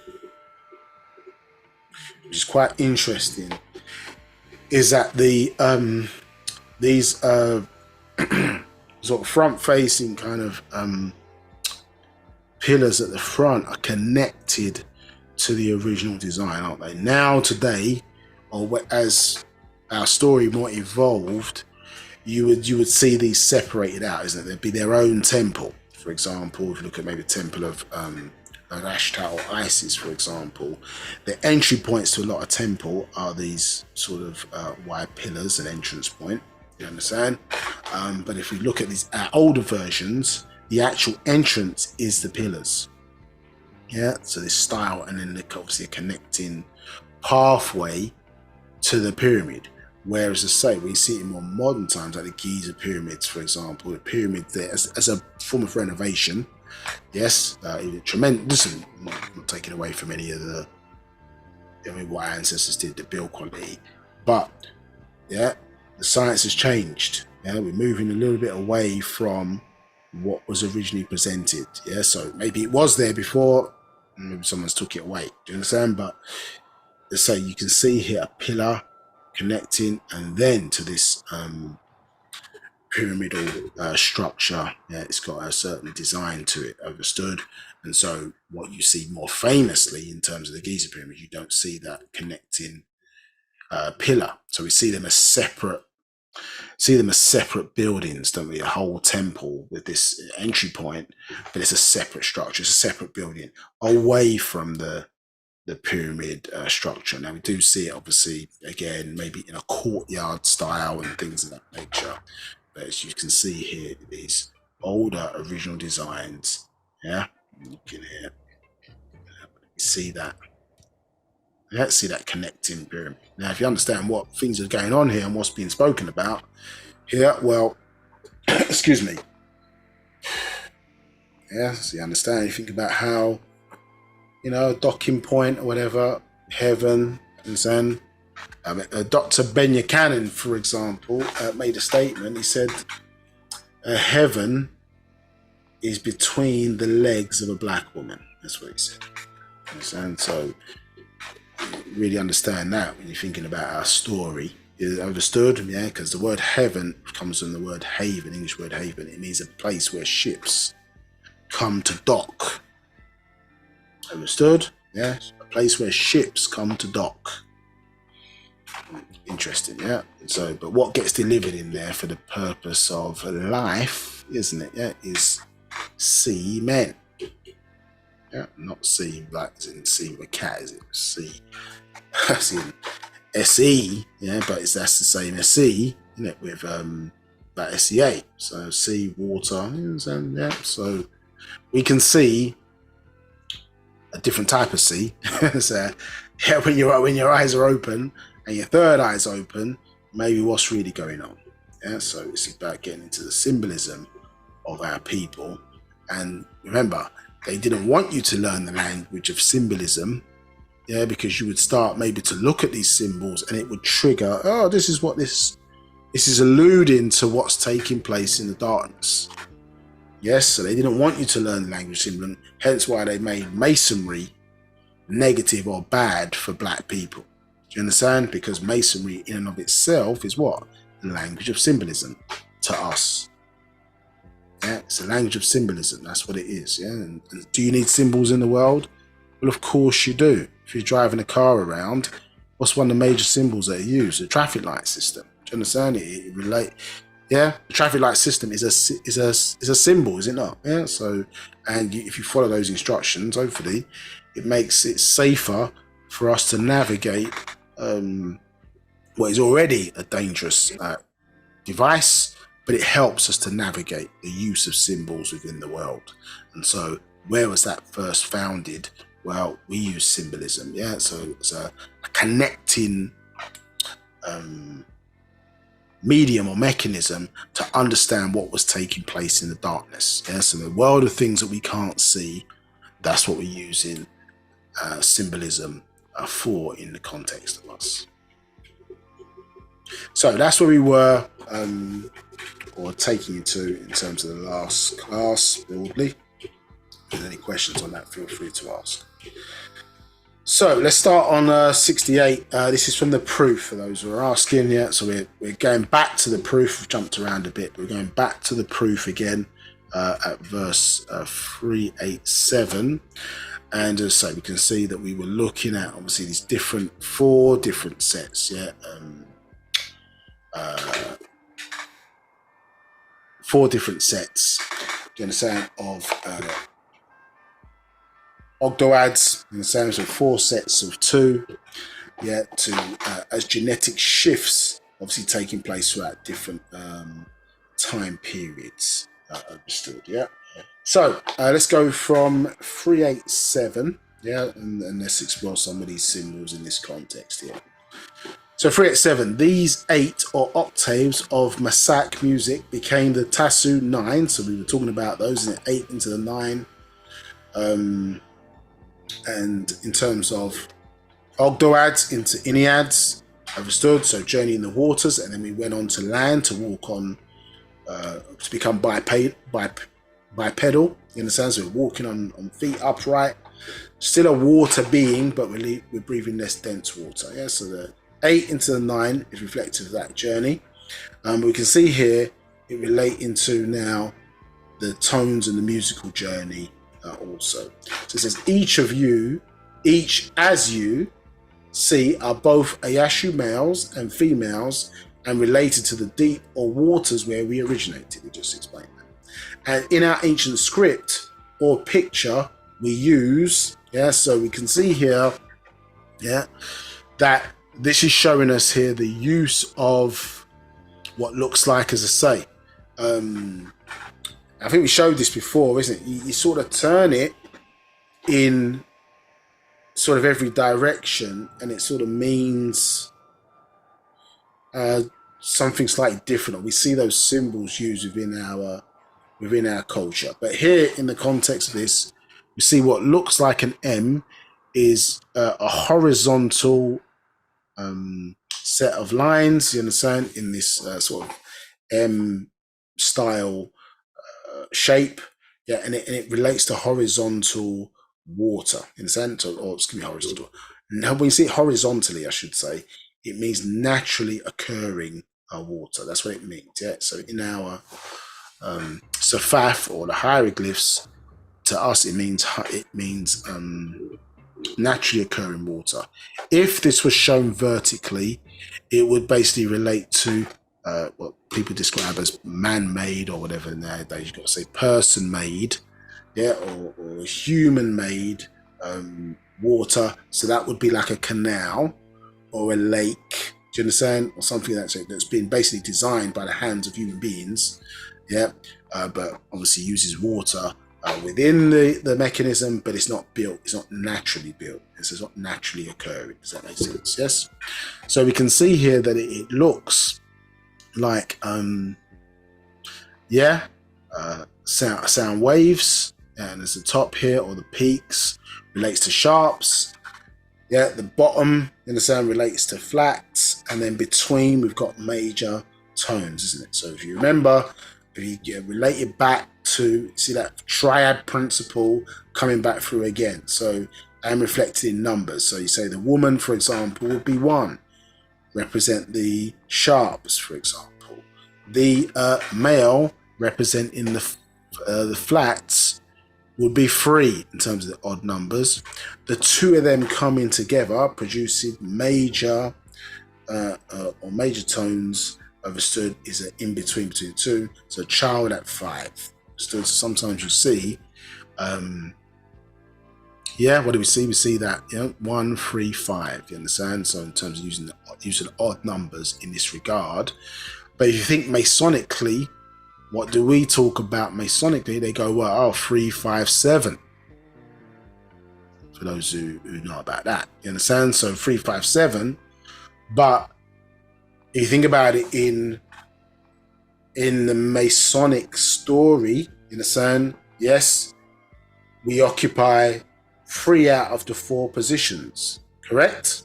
Yeah. So the Worshipful Master sits in the east. You understand? We've got a position in where, but then what is the position where no one's sitting in? Understood? What's the position no one's sitting in? Yeah, so Worshipful Master occupies the east. Yeah, so I'll let you have a think about that for a second. I'll do some research. So 3, 5, 7, they talk about in Masonry, and then look, but there's a position before that, which is the 1. Yeah? So mother at 1, father, you understand, at 5, and then 3, and then the child, or the child between the two, remember, is the major tone. As a blend between the female and the male. Understood? Yeah, it's a blend between the two. And what we've been expressing to you is that basically, remember, through that major tone or line, isn't it? It's the mind child, because through the coming together as physically, you understand, or creating the environment to allow the mind to express itself, yes, on this plane of existence. You understand? So ether will create that mechanism, understand, and the mind is going to utilize this infrastructure, you understand, to create a place for it to express itself going forward. So it brings together these two in harmony or perfect unison with each other. Remember, absolute matter and absolute space, when they come together in correlation with each other, or brought together in correlation, magical things start to happen. Understood? And so we can see this in the symbol of our tones, these 3 points that the Master Teacher is pointing out on this particular page.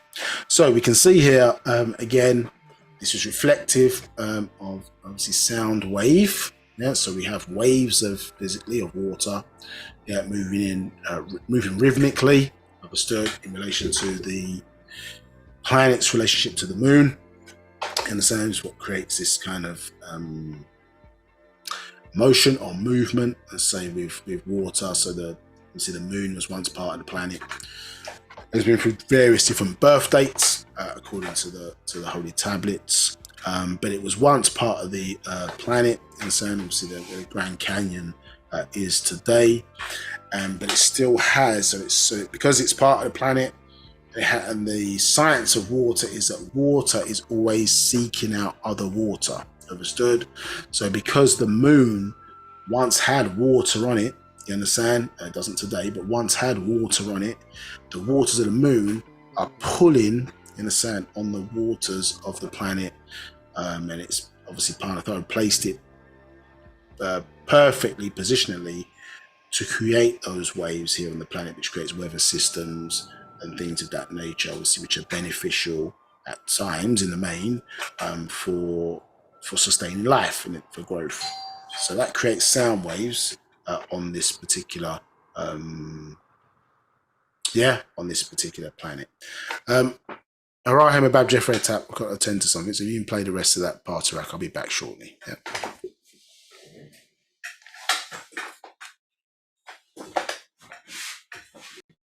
Okay, I'll just do that now.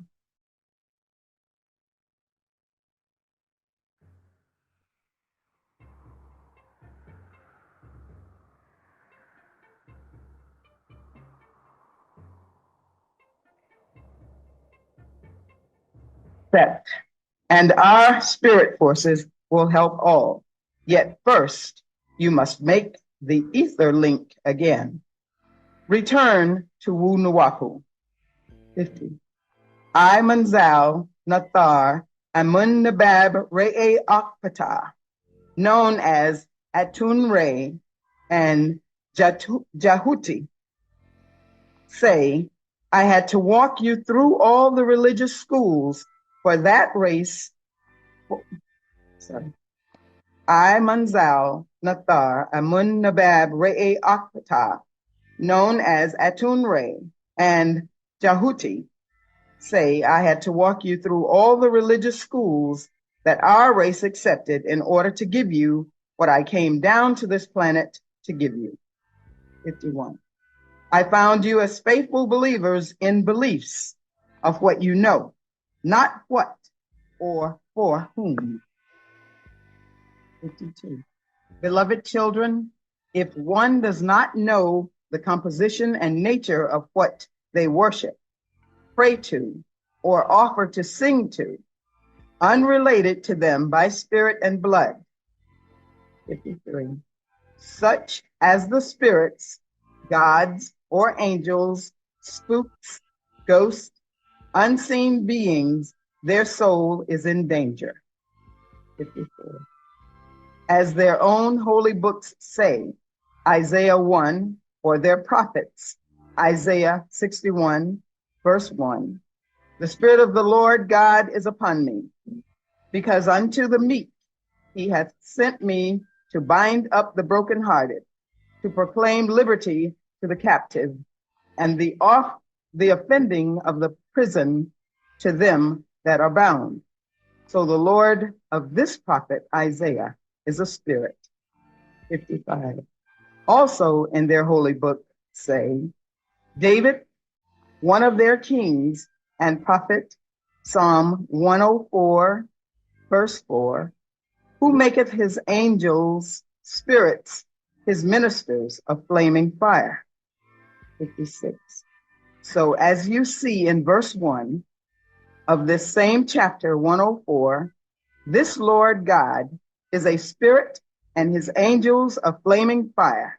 Genesis 3:24, cherubim, Judge 13, Isaiah 66, verse 15, Luke 10, verse 18, and 2 Corinthians 11, verse 14. So do my people really know what those of the Bible and Quran really offer them? 57. Also in the holy book written by Paul, one of the chosen disciples of Jesus Christ, in his book says, Hebrew 11:1, now faith is the substance of things hoped for, the evidence of things not seen. So no confirmation, no facts, unseen hopes, faith, blind faith, beliefs. 58. Also in the holy book, Al-Quran, Quran, Muhammad, the prophet of Islamism, says in Quran 2, verse 3, who believeth in the unseen and perform prayers and spend out of what we have provided for them and from what we provided the offer as charity. 59.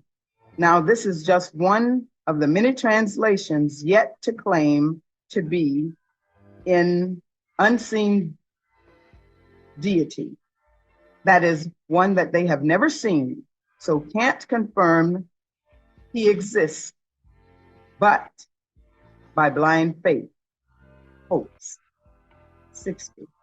For all those who accept the Torah, Gospel, and Quran knows their God, Yahweh, Allah, could be anything.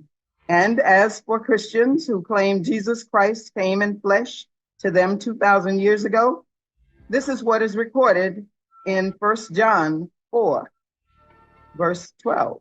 No man hath seen God at any time. 61. On to verse 13 through 14. Again, a spirit, spook, ghost, and of Jesus Christ himself. The same book says, Beloved, now are we the sons of God, and it doth not yet appear what we shall be.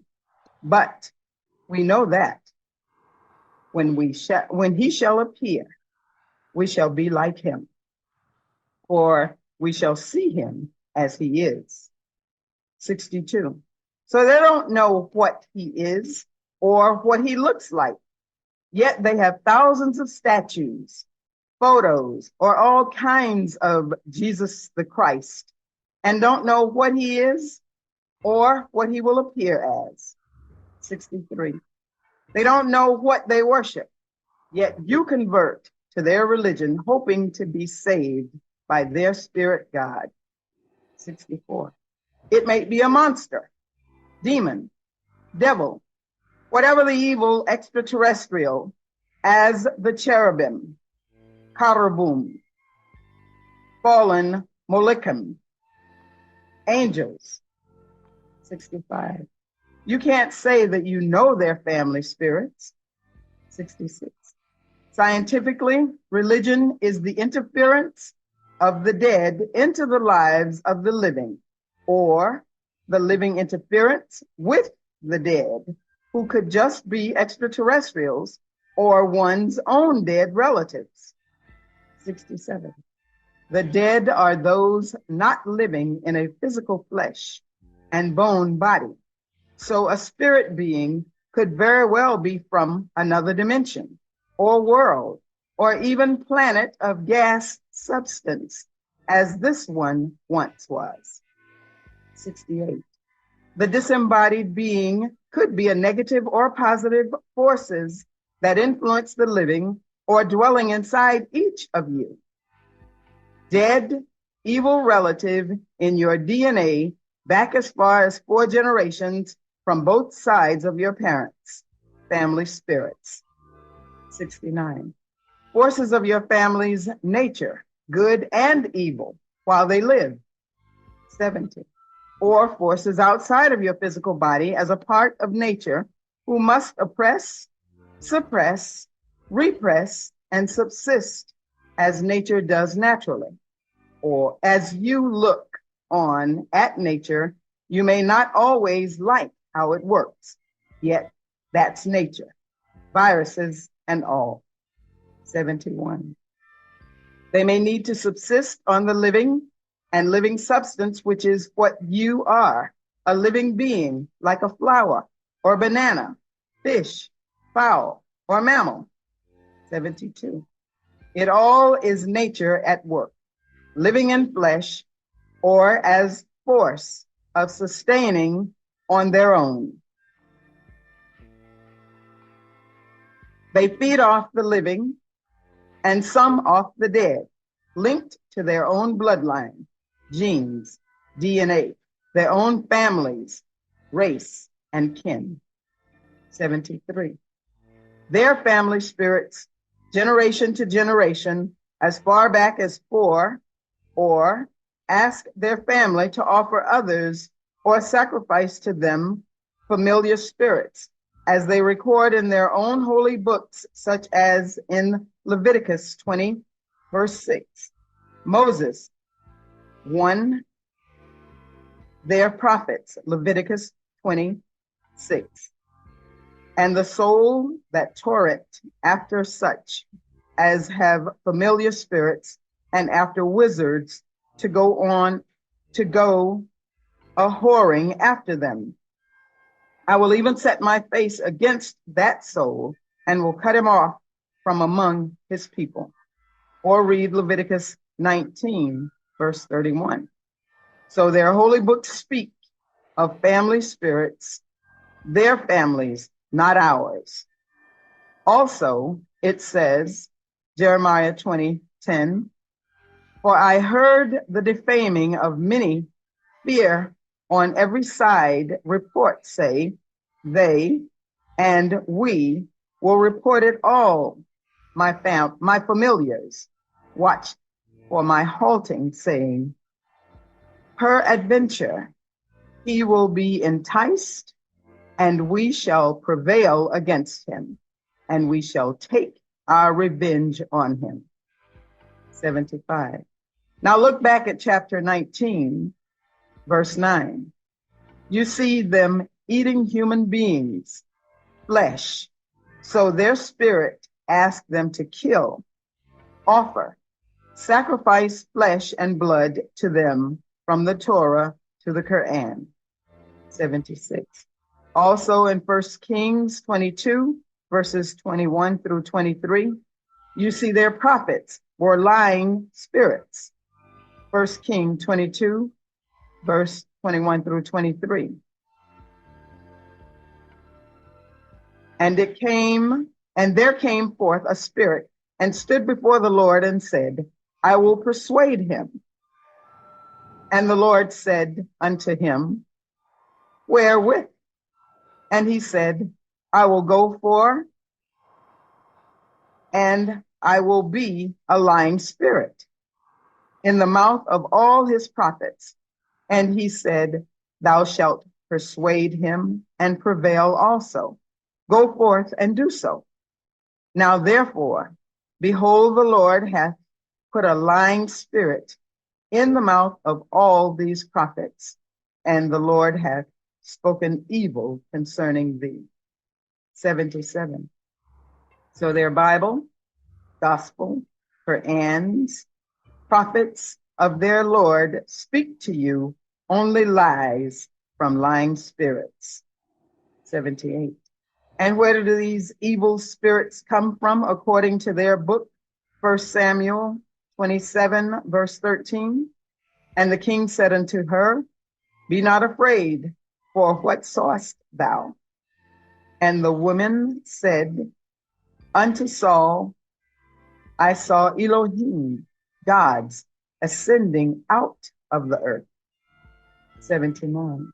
So they see their Elohim, gods, come up from out of the ground, the earth, graves, ghosts, spooks, specters. They have you worshiping their own dead or relatives of their own genes, not your own. 80. So they see their Elohim, gods, come up and out of the ground, the earth, graves, ghosts, spooks, specters. 81. They have you worshiping their own dead or relatives of their own genes, not your own. 82. Six ether and its power of their dead, because it is their evolutionary forces that cause things to get old and rot and die or decay. 83. Carcass is carcass, from French carcasses, the shell deteriorating.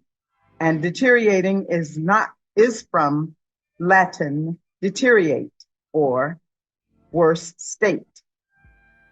Therefore, 84, therefore, the prime purpose of their religions is to spellbind other races of people to worship their image of their dead and feed their existence. 85.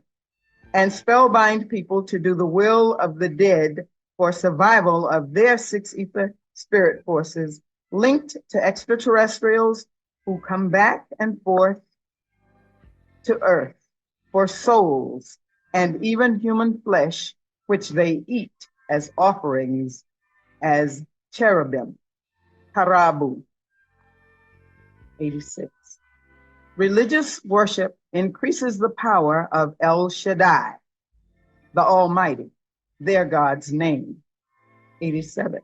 As you submit to their unseen spirit forces, they call deity by any language other than your own. 88. You make their dead stronger, or as the name El, strength. 89. And the stronger or mightier you make them to cause more suffering and more death on earth by religious conflicts called politics. Look in Africa at Muslims in Ethiopia, Somalia, Djibouti, Eritrea, Sudan, Chad, Kenya, and Tanzania. 90. They all are black-skinned who accepted Islamism. Yet look at how they suffer and die with no help from Allah or the rich Arabs of Arabia. 91. Spellbound to serve the Arabian God, Allah, who helps his own race of Arabs, yet not the African Muslims, and all they do is war, fight, and kill in the name of Allah. 92. You have to accept your own, none other. 93. Islam is a beautiful religion for those it was sent to, Arabs of Arabia, not Africans of Africa. And the more of our deaths their spirits take our spiritual powers to feed off of, the stronger they get, unless the deaths are neutralized and counteracted by new cycle gases as of 2000 AD, close to the last of 4 6,000-year cycle gases, and the revolutionary new cycle starts. 94. Moon, sun, 24,000 years. 95. Unless the power is moved up from 6 ether to 9 ether, and you overpower their dead and face your own relatives trapped in their faiths or hell. 96. You must free them. 97. Yes, you first. You start with cleaning your being and taking control of your emotions and your mind. 98. Accept your own, Wu-Nuwapu, and return their religions and beliefs. 99. Next, you must learn your tone, F, how to unify your voices into one voice. 100. No more listening to that voice that says, it's okay to do this or that, who whispers into your heart. 101. You will, by way of Nuwapu, learn to unite your family voices into one voice, not harmony, yet better in unison, just you, not just us. 102.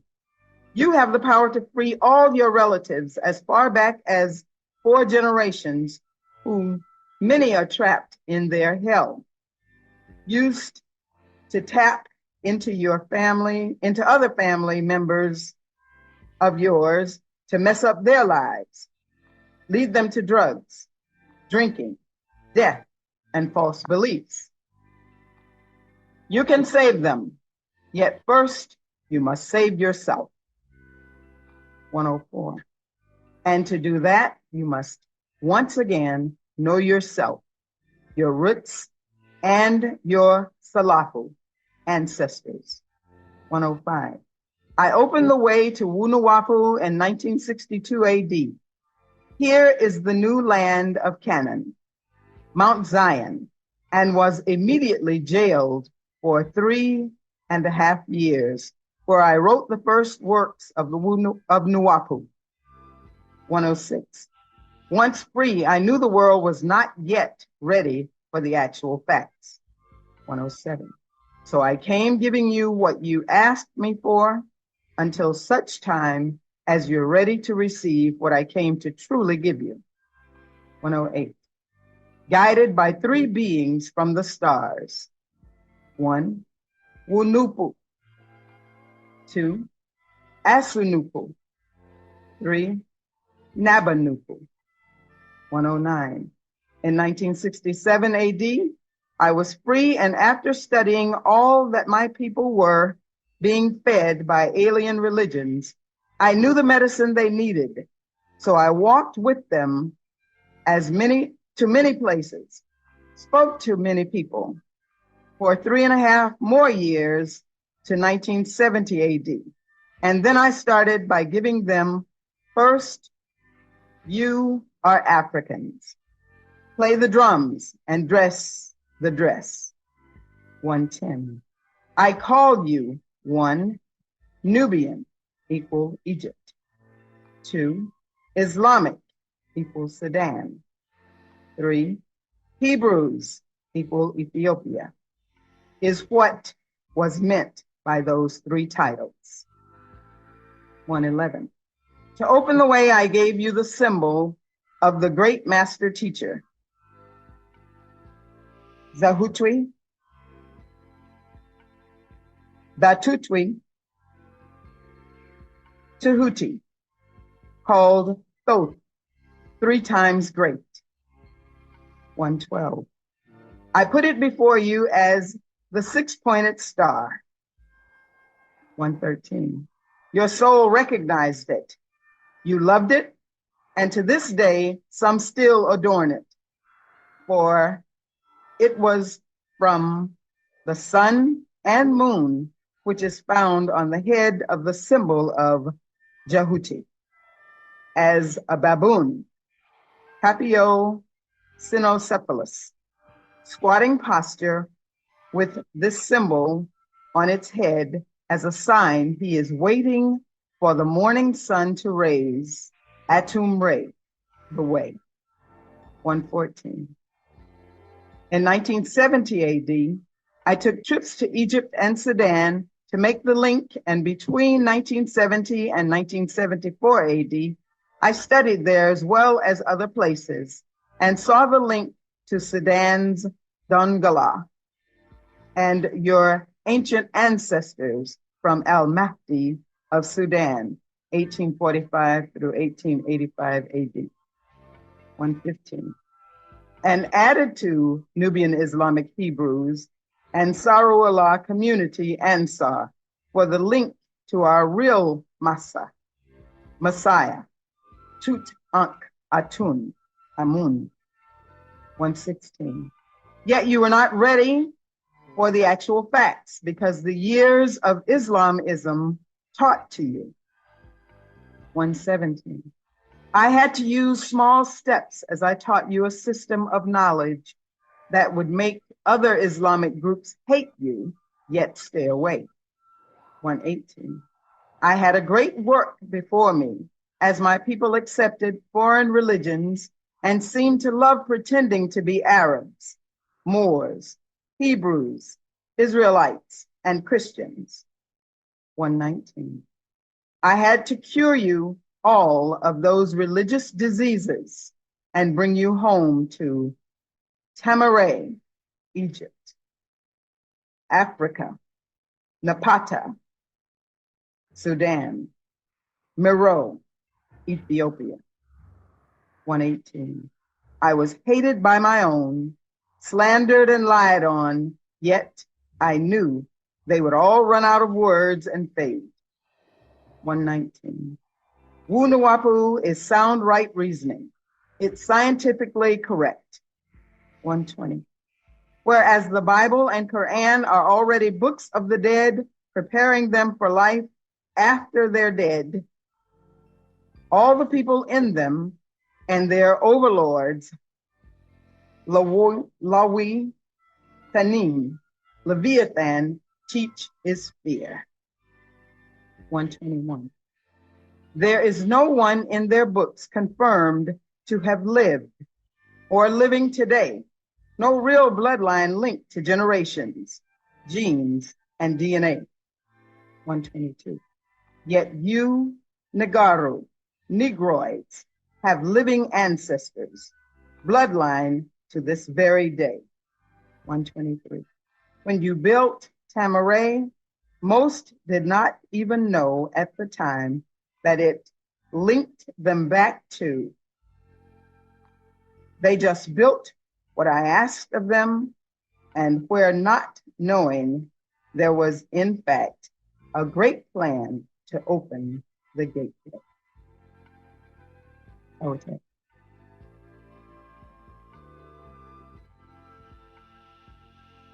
Cool.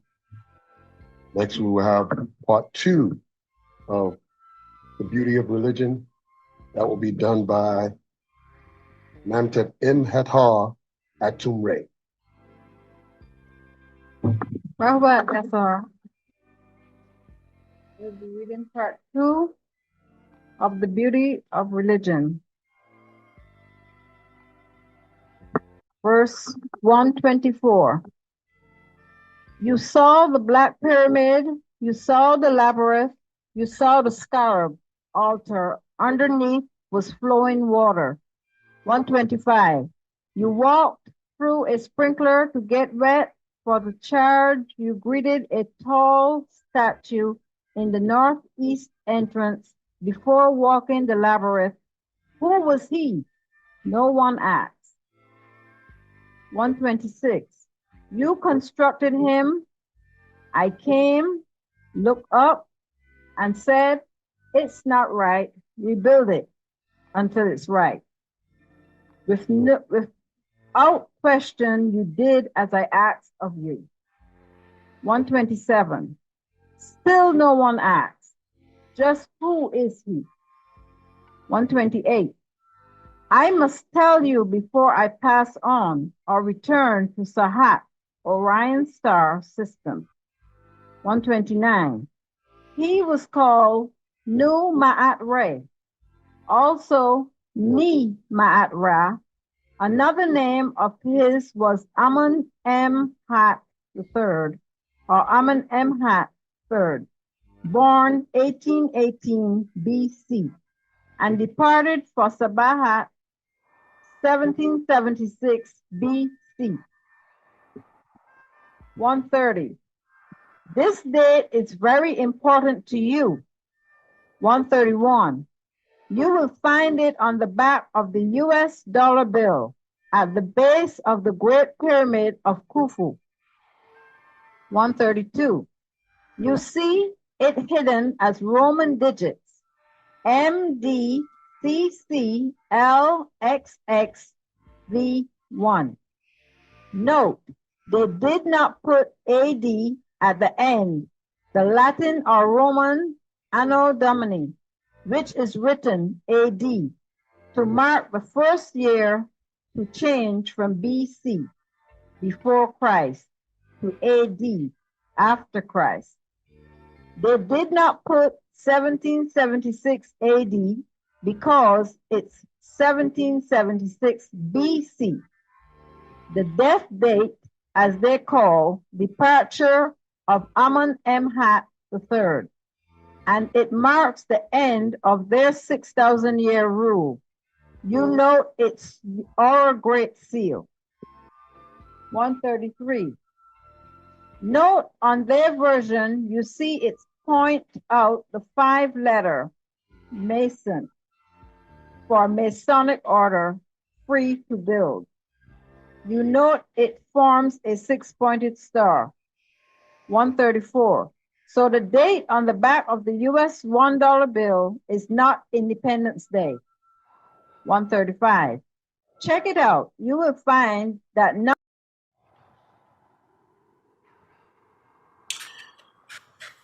Greetings all, I'm back, so sorry for the abrupt cut off there. So we did cover that 2 weeks ago, I think, in terms of that level of detail about the person in the corner, Nabab Ma'at Raye, and obviously his birth date being 1776 BC. So not to do with the Illuminati, but rather the builder, excuse me, of the pyramid and the labyrinth known as the Palma Garage, the journey within. It's a spiritual practice which was designed basically to change human beings' thinking at a molecular level, do you understand, from basically negative to positive, you understand? So the pyramid structure, remember, it takes solar energy or light energy and takes it into a form where it transforms it into tachyonic energy, depending on the shape of the pyramid.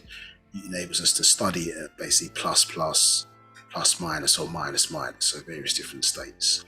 So by walking the labyrinth or engaging in that process is not just a case of it's changing your vibration to a more positive frequency. So that was its purpose. Yeah. So then you had mini and major Maharajas. So the ritual of Hajj today that they do around Mecca is taken from Pa Maharaj. So you know, several thousand years ago, we used to shave our heads, dress in white robes, and walk this labyrinth. As part of Pa Maharaj, with a journey within. Okay, so we were speaking about, let's say, in our hieroglyph symbols, we've got Maye, you understand? Yeah, water. Symbol here, in terms of hieroglyphics, it means, let's say, horizontal is naturally occurring water. If it was vertical, it would be, human-made in that regard. Yeah, so like lakes, canals, that type of thing. Understood. Now, so we can see here, as I say, the triad principles there in the structure of the symbol, and we can see also that the octave, as we would refer to it as, or they refer to it as, do, re, mi, fa, sol, la, ti, do, from various different famous musicals, and those familiar with music, you can see is 8 or tones, you understand, within the octave. Understood? So this is showing you the correlation once again between these, and then when we look at the structure of what we would talk about, maybe different planes, we see spiritually we go from, let's say, physical plane of force, spiritual plane at fourth. Obviously here it says energetic, soul, and then emotional, obviously here at 8. And so what we see is that we see this intertwining, you understand, because excuse me, we've got ascension and declination happening at the same time, to get the balance. So on the physical, to make that make sense, what you've got is a situation where we talk about 99 elements. So we go from hydrogen down to Einsteinium at 99, for example. That's how they've got it today. In ancient times, in reimagined times, we name that after particular deities, understood? And then groups of scientists who were considered to be responsible for the formulation of those elements, understood? And so and because basically when you draw it on a piece of paper or you have to explain it, it gives the impression, of course, you understand, that one is above the other. So you say, okay, why I say plane of force, because we denote plane of force would be above the physical. The spiritual is above the plane of force, and so on and so forth. And mental, as we expressed previously, our Natharu, for example, or the overseers, only come down to the mental. They only come down to 4 vibrational rate, will not delve down to be coming into the physical, understood? So you have to raise up to meet them at 4, or the 4th plane. Do you understand? In that regard, or mental. Now, going back to what we're talking about, so 99, but then when you get to our corresponding element's going to be E1 on the etheric side, is going to be E1, E2, E3, all the way down to E99. So it's not above, more so inward, outward flow, and it's not really above. They're all within the same, occupying a similar space, but obviously vibrating on different levels. Understood? Now, what you understand from space in and of itself, and the fact that different elements, I suppose here on the physical, are orbiting effectively around each other, is that there's a lot of space in space, yeah, for things and energies, you understand, as things to interact, mesh, or to exist and interact, but not exist, and not interact with each other. They can be in correlation, they can be necessarily linked, but occupying in space and not necessarily interfering in terms of the space they occupy or the function that they perform, etc. But still, I suppose, be in correlation with each other, for lack of a better word. Now, within us, yeah, all of these different planes exist. So as melanated beings, understood, all of these different planes, or the discernment between what one is and what one isn't, in a sense, so how you differentiate between one or the other, the 9 planes of existence, they all exist within us. Now this is focused on 8, understood, because it's really, even with the 8 or the octaves, it's 8 plus 1, because the octaves, the first set of octaves, yeah, nun, nunet, yeah, preceding them is atum. Understood? So it's really, even in that level, it's 8 plus 1. But we're showing it here, at least in the context of the relationship to the physical, because we started off in the waters. Obviously, it's 8, i.e., the 4 sets of 2. Do you understand? But this is expanding it now to show you the makeup of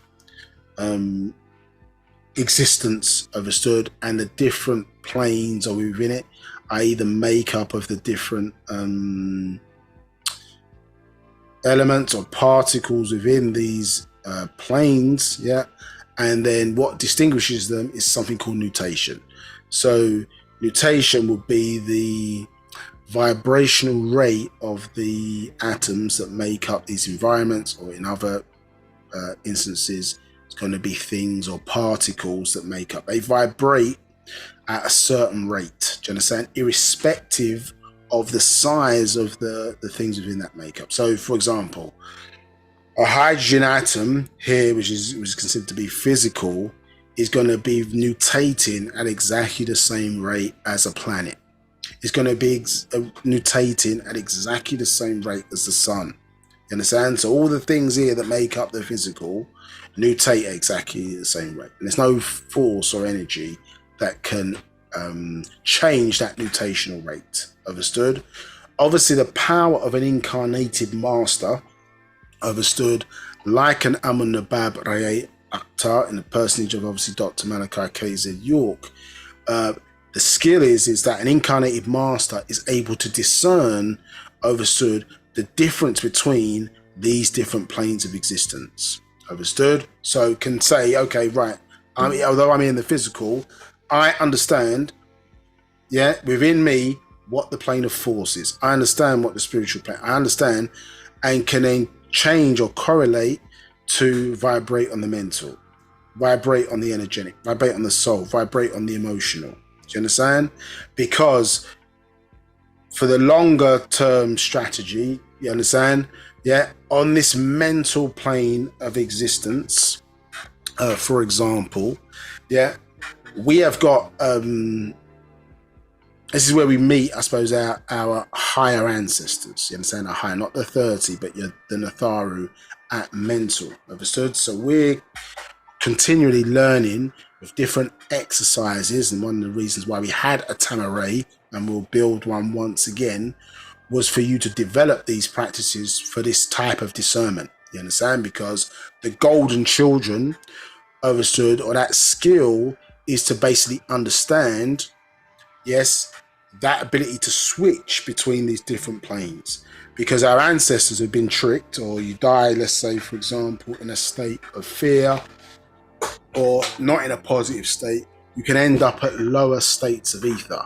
So our ability to move between these different planes means these golden children have the ability to move between these different planes, and therefore you can correlate with ancestral energy, and forces on these lower planes and pull them back, you understand, or pull them away from these lower etheric planes, then back where they should be, you understand, higher states of 7, 8, and 9 ether. You understand? So in order for us, because when you talk about a person with soul, let's say, sometimes the understanding is that, oh, that means a person, they talk about it in the context of dancing, for example. They say, oh, a person can, you know what I mean, your ability to move in time with the beat, for example. And so that may manifest itself for people's understanding of that a person can, you know, vibe or dance in time with a certain tune. But really what it's expressing the quality of, it's our ability to sink in with certain frequencies, do you understand? More so than others who don't have it, you understand? So we can sink in because we have that melanin, do you understand? So there's a correlation between light and sound.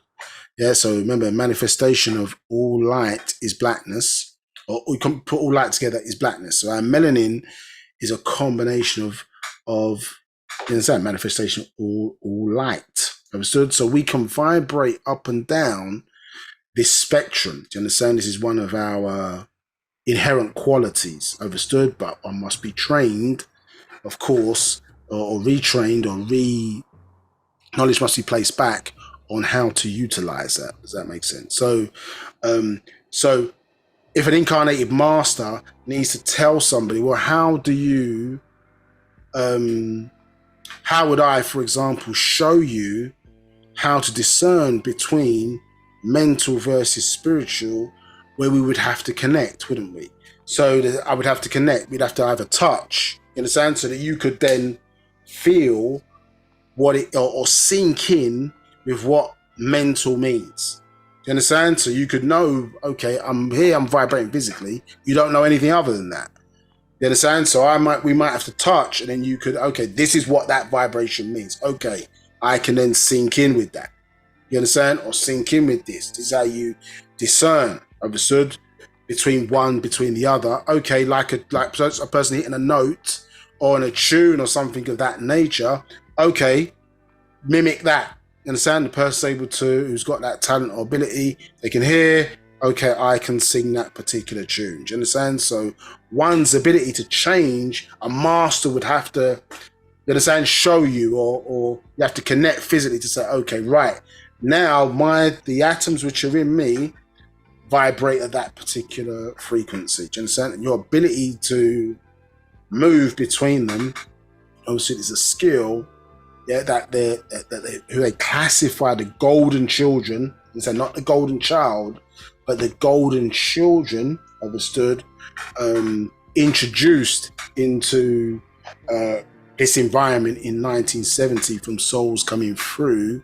Understood, certain people were born with these characteristics for that purpose. You know what I'm saying? Because the longer term strategy or plan, understood, yeah, is to obviously remove the confusion that has arisen, where at point of death, as I say, the kind of soul energy, or the energy of us as a being, it shatters like a piece of broken glass. Yeah, based on the kind of last emotional imprints at death. And obviously, if you took a picture of somebody's auratic shell, you understand, on a daily basis, it's got a multitude of colors, isn't it? Yeah, it's got a multitude of colors. So your mood, as they classify it, is, remember, moods are, or planes are moods of vibrational energy within a system. Do you understand? So we say mood is talking about, yeah, a vibration of energy. So if you looked at your own mood, as they would classify, you might say, oh, I'm angry. But if somebody was to take a photo of what that looks like on of your atmosphere using a Curlian photograph, you would see a kaleidoscope of colors in there. Do you understand? Now, of course, at point of death, those colors for us need to be of a certain range, in the positive range or frequency, to be of our own ancestry and feeding our own ancestry from an energy perspective. What we don't need them to be is on the lower frequency end, feeding other forces that are now subsisting off of us. And that's why, as I say, many don't know the value of the soul. because they don't know what a person who doesn't have it would do to get it and feed off of it, because it acts like a battery, as I say, for discarnate, you understand, and other forces that represent death. Do you understand? So to get in correlation, understand, we need this skill or ability. So understanding, for the purposes of this, is that it's an inward-outward flow. It's not necessarily one above the other. You understand? It's in between. Maybe is a better way to describe it as. You understand? Because there's a lot of space in space for things to occupy or connect with each other. And so, for example, when we think about a universe being created by way of a big bang, for example, yes, we see that basically when that happens, yeah, or you see that big bang comes together and a universe is created, yes, we see that 8 tones are created, yes, within a universe. Understood? Those 8 tones or 8 planes subdivide, understood, into 8 dimensions.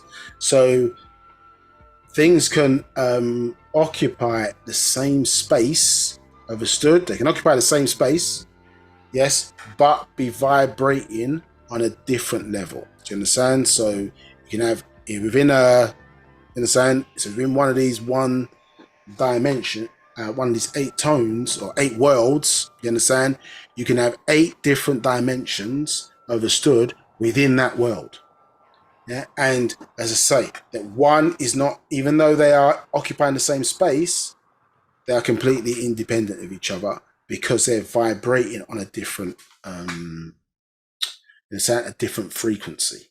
Understood? Yeah, so they're not occupying necessarily the same space and time.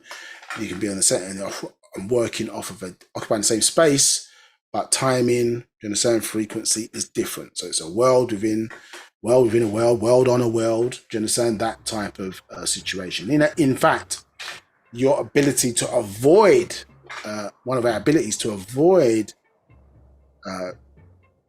extinction level events or physical calamities that are major is to jump between different dimensions, because obviously if a meteorite hit this planet, for example, and you're on a different dimensional frequency, then obviously you're not going to be impacted by the events taking place on that particular physical frequency if you're sitting in a different dimension and have the ability to exist there and stay there. Do you understand? So moving between, you understand, different dimensions, different worlds is a basically not only knowledge, but it's technological abilities that different, obviously, races or beings or extraterrestrials have in favor over maybe others. So some extraterrestrials are traveling intergalactically, for example, understood? Yeah, and that's how they are able to traverse, millions of light years of distance, understood? Whereas others can travel interdimensionally, which is different. Obviously, maybe a higher form of technology than traveling intergalactically or capability. Do you understand? Obviously, in the context of our own ancestors, there's no limitation there. Do you understand? So the ability to do both. Understood? So understanding these intricacies between the different planes, as I say, is not seen. We talk above because that's how we show it on sometimes I have to show it on a screen to give the idea, but it's more in and around. All the planes are intertwined, you understand? They exist in and around us, and then you've got, you understand, subdivided subtleties within that. So for example, if you look at your hand, I've given this example before, you can see your skin, yes, is made of keratin. You said your skin and your nails are made of the same material, which is keratin. Do you understand? Obviously, your nails are much more dense than your skin. Understand? Because it's a more dense or lower vibration that the nails are vibrating on in comparison to the skin. Do you understand? And so these are the subtleties you need to understand, and the fact that particles of energy within space tend to be, they're grouped together. Nothing is really truly as solid as we think it is. And so we gave this example previously, that if you took a syringe, for example, and you basically put it through your hand, what would happen? Well, if you avoided bone, for example, you're likely that the syringe, you push it through and it will come out the other side. So that is showing you, in terms of this example, we're not as solid as we think we are. Do you understand? We're looking at particles gathered together, do you understand, within obviously various different systems of approach, which we can identify and say, okay, well, that system of these gathered energies, we are referring to that as the physical. Another level up, plane of force, spiritual, so on and so forth. Do you understand? And as I say, our ability to move between them, you understand, is a characteristic that one must develop, and certainly golden children must develop for the true progression and survival of our race. Do you understand? Because ultimately, excuse me, those forces must be separated out so that they are who they are and we are who we are. Doesn't mean we can't interact and deal with each other. But the idea that, you understand, somebody is tapping in, to your energy pool to subsist off of, you understand, is going to continually, obviously, weaken us, especially when we're trying to be on the come up, or they're misusing the energy, which is more so to keep you in a state of ignorance, where they will keep you feeding their forces and not your own. So in order to end that, we have to cut off the feed on a permanent basis, do you understand, within this life, and also through the doorway of death, you understand, so we don't end up in these lower planes. Now, if you want to know more about that, read a book called Actual Fact, referred to as Feeding the Forces. It's a very good actual fact that deals with that. Yeah. So, any questions? No questions. No questions. So, about 1 second.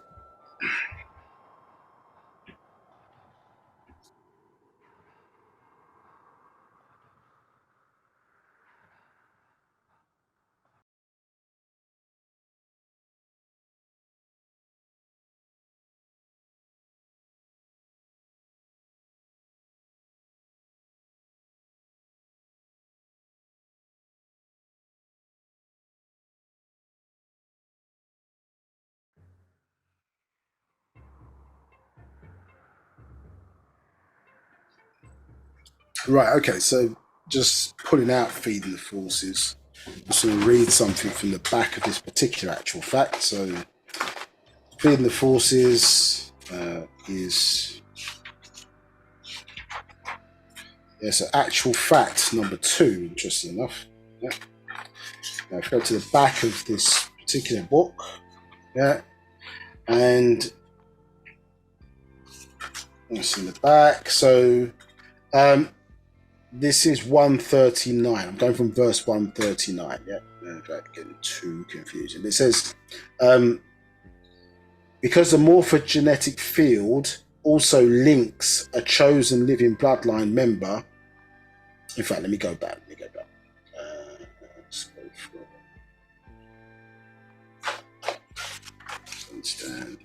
start from.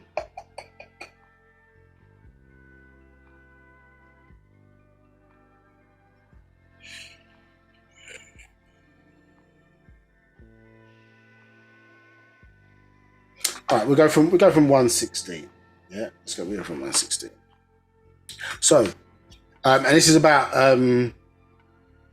us, I suppose, going out to, or the idea and practice, I suppose, of us going out to nightclubs when we should be resting. So, in the daytime, your body produces serotonin, understood, and in of obviously nighttime or shadow hour, your body produces melatonin. Do you understand? So obviously when you're up at night, yes, you're basically still on a serotonin production, so you're not optimizing the natural processes, because you should be sleeping when the society's got you out on the club saying, okay, well, this is called nightclubbing, having a great time, da da da da. So, not saying that you shouldn't be up, but the issue is that why is fun associated with activities that are more self-destructing, self-depleting, weakening? You understand? So, you know what I mean? Or they call it recreation. Do you understand? So you're wrecking creation. Do you understand? Or you're wrecking your growth abilities for fun. You understand? So we need to find a way to have fun, but you understand, not suffer the loss. You understand? So fun, but can't we fun and optimize? Yeah. So can't we have fun and enhance? Yeah. So, you know, where possible, if we do have to take losses, then we want to limit them. Do you understand? Not have them in ignorance. In fact, I'll go from 140. Let's go out tonight and party under the red lights, drink alcohol or use other intoxicants, and listen to loud, high-pitched tones called music. 115. Let's stay out late when our bodies should be processing our melanin, seduce us to have sex, drain us of our true powers in all ways until we submit to Dracula's nightlife and become a night walker who they feed off of, as you becoming one of their ghouls, and you bring others out to them. You understand? So ghoul, obviously shortened for ghost soul. You understand? So the opposite of 9 ether, remember, is 6 ether. 6 ether in death becomes ghost. You understand? So do you become, after going to the club, then you become the one who's saying, hey, let's go out, blah, blah, blah. And now you're now bringing others to do the same feeding. You're recruiting others to help with the feeding. Do you understand? Or you become a nightclub promoter or dance promoter. Now you're bringing others to help feed the forces. 116. You call it just having a good time, fun, party, entertainment, jamming or hanging out. It is his demon ritual he wishes to spread the world over. 117. That's how he feels. Now he has many black Draculas or ghouls, black devils, to deliver others to his evil world of sin in the name of pleasure, satisfaction and recreation. 118. All based on fear, fright, trauma, a rush, excitement, a challenge. 119. Until you're dead from a car crash, a fight, drug addiction, AIDS, and this or that to a friend or family member, which adds more stress. 120. They feed off of that emotion. 121. These are built on 2 different levels of vibration, which is seen in the colors red and blue. Understand? So we see that prominently, isn't it, throughout the society, political parties, the boxing ring. Excuse me. Even now we look at, in science, you understand, infrared and ultraviolet. Understand? So this relationship, because these are the thresholds of visible light. Understood? Yeah. It says they are built on 2 different levels of vibrations, which is seen as the colors red and blue. 122. Both are necessary as a link. The lower pain is red bloodshed. 123. It has a frequency reinforced and maintained from stress from the higher blue. 124. As you stress, you begin to breathe faster and harder, and by doing so, that feeds their forces. 125. Upon dying, a being usually migrates into its bloodline's morphogenetic pool, or from his or her own mind to our mental, which exists at many different frequency rates. So this is what we've been explaining. Yeah. So you're supposed to. So morphogenetic pool is it's basically a phenomena where basically the planet itself. Remember the shape information. So if you take a cell undesignated, like a stem cell, for example, the DNA within it, it doesn't contain the shape information. What happens is when you place an undesignated cell, for example, in the let's say the heart area, the area itself, understood, is interconnected basically with a with the morphogenetic field, understood. Morphogenetic, as you denote from the term morph, it means shape. Obviously genetic, obviously relating to genes. Yes, so the planet in vast geometric fields that surround it is holding all the shape information for all multitude of species that exist here, including us as human beings. This is why all human beings who are born, other than when something is defective, are going to be born with a head, 2 arms, 2 legs. You understand?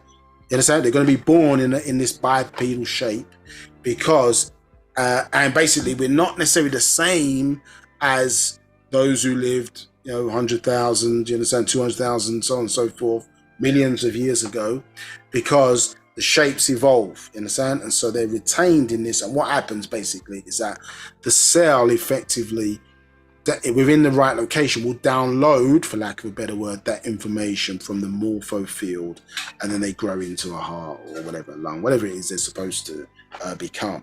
So at your point of death, our ancestors exist in these morpho fields, awaiting transition, obviously, to higher planes of existence. So because we are both spiritual and physical, remember, we are feeding them whilst we are also living as they are feeding us. So it's inward, outward flow, obviously important. Remember, we are both etheric and physical beings, both. So obviously as an energy being who is exhibiting energy, we're not always cognizant, you understand, of our impact on the wider environment or even the higher environment in terms of controlling our emotional energy. We just live. We don't give a. We're angry. We might be cognizant of it within our immediate environment. Like if you're in a bad mood, it can affect other people in the room. You understand, that kind of thing, but not necessarily cognizant of it. Thinking more widely about other forces who may be benefiting or not from the type of energy that you are expressing. You understand? As a source of power within this universal environment. Understood? Yeah. And so basically when we die, we're supposed to ascend, and this is why when you see the balloon ceremony that is done, they get white balloons, they write, somebody passes in the balloon ceremony as part of the death rituals, and they basically take a balloon, blow it up, whatever, and the string on the end of it, people write messages to the person, and that's symbolic basically of this splitting up of you into these multiple different energy particles, understood? Multiple ka'as, and of you are supposed to be ascending upwards, because you've died. It could be maybe in negative circumstances, but if you was able to retain a positive frequency, then the whole of you, if that's how it's supposed to work, would ascend to these higher planes of existence, which would always be of our own ancestry. Do you understand? But that's not necessarily what happens now because of the bad information, trick knowledge, not understanding what death is to us, the journey, so on and so forth. Does that make sense? So let's go back to it again. So 125, upon dying, a being usually migrates into its bloodline's morphogenetic pool from his or her own mind to our mental, understood, which exists at different frequency rates. So mind, remember, is your individual portion of the mental, understand that? 126, the soul is in fact dismembered into these frequency rates, shattering into many different sub-spirits or sub-personalities, each of which resonates at a different frequency, which we were just explaining, like you break up like a piece of shattered glass, into many ka'as or spirits. It says 127, the pain-dominated and fear-controlled ka'a spirit personalities migrate to fields of higher or lower frequencies. 128, their blessed-out counterparts to the upper where they are stored in vast geometric patterns or in limbo until their time to reincarnate or fade into nothingness. 129. These discarnate entities can include visits to living people in forms they wish to see if they are between 7 through 9 ether or upper level. It would always be of their own bloodline elite. 130.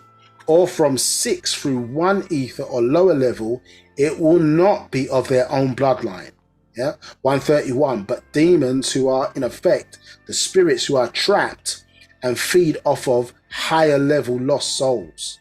132. It acts like an ethereal battery for them to boost their forces, giving them your power or life forces. So you see, so we split, but if we're not on the right vibrational level, we can end up in these lower forces, so these lower ether levels. So this is why, again, it's important for us to understand, the makeup of the environment in and around us. You understand? Because we're not just obviously physical beings.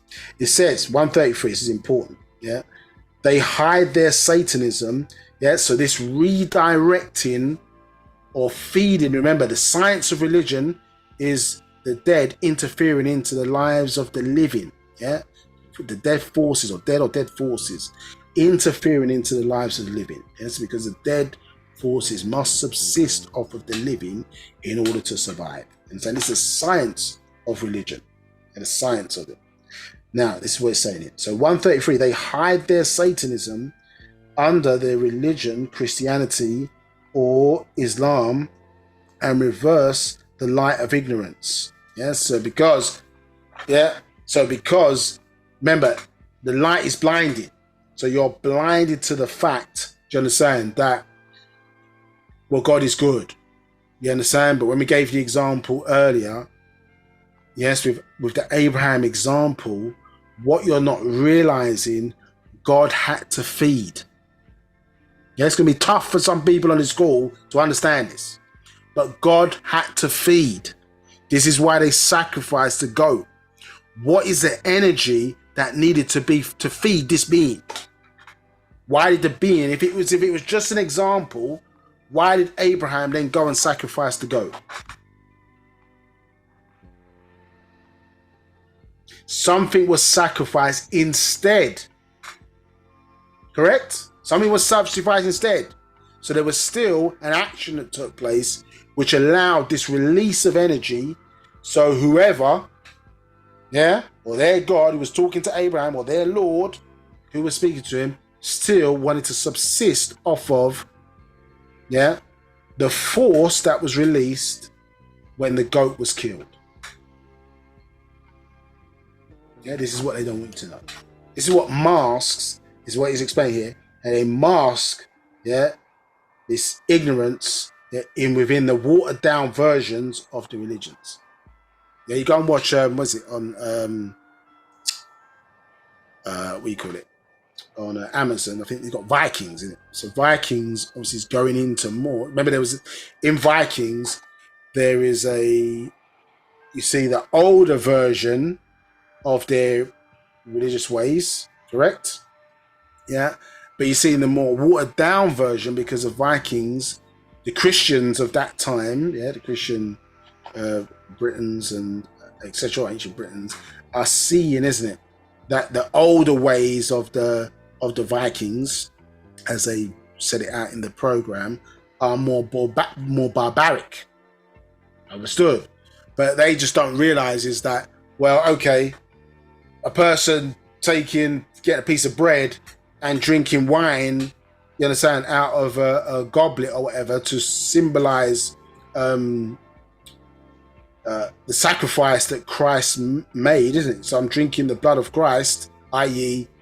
the symbolism of it is that basically I partake of his body and I drink of his blood, meaning to say that I'm taking on board his personality. You understand, But why can't you just say that? Isn't it? I just want to be like him. That's very different to, let me drink of his blood so I'm actually like him. Let me eat of his flesh so I'm actually like him. His genes become part of my genes. That's a different mentality, people on the call. It's a different mentality. It's a different mindset. It's a different culture. But we were blinded to not see that. Our third eye was not open. It was firmly closed.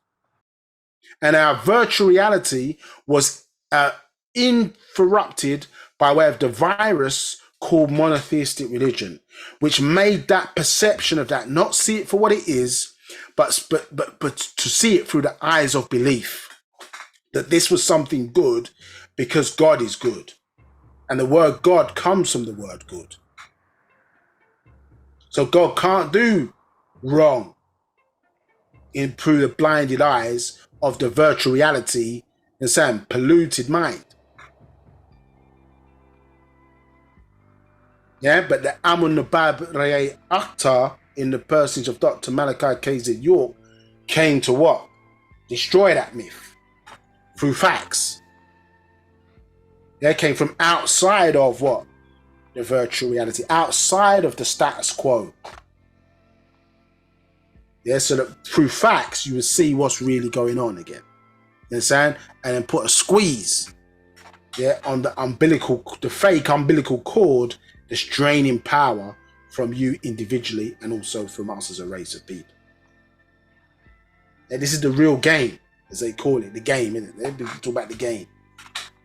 Music, the game. Yeah, act, the game. Yeah, the game is you don't know what's really going on. You understand? That's the game. You don't know. We're the ones being fooled. Yeah, we're the ones in the middle of the ring and don't really know. We're the prey who they're game playing with. Let's continue. So, it's saying here that they hide their Satanism under their religion, Christianity or Islam, and reverse the ignorance. I mean, let's get the holy tablets. Just 1 second, yeah? For everybody, just so that we can make another. Any questions, Mike? Yes, somebody's put in the chat that the visuals are not following the conversation. I didn't say I was following visuals. I'm just reading from a book, as I said. Okay. No more questions. Okay. Unfortunately, a bit old school, just so we're just making the point just based on what's on the screen. Now, let's just hope you find this.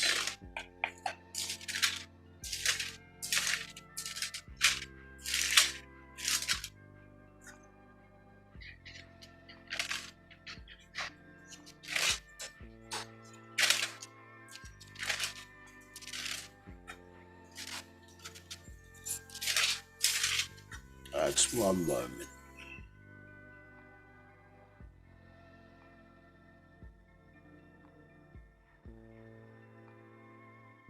All right, looks like someone's got their hand raised. Any questions? This. Hello, you there?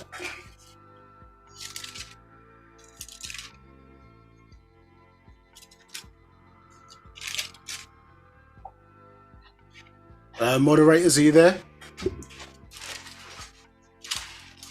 Yes, there is a question. I think you did refer to it earlier. It says, from what book are you reading? So that's Feeding the Forces, but someone seems to have their hand raised. That's what I was referring to. I'm not sure if it was by accident because I don't see the hand again. Okay, no problem. Okay.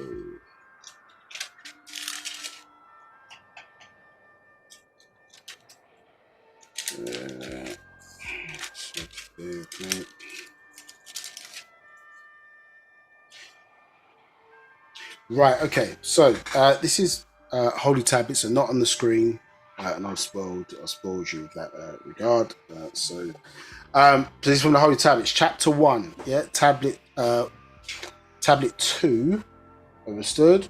Yeah, page 14 for this version of the tablets. Yeah, so we'll go from verse 25. It says the Luciferian order that came out of a group of extraterrestrial beings called the Yahwehs, sometimes called the Jehovahs.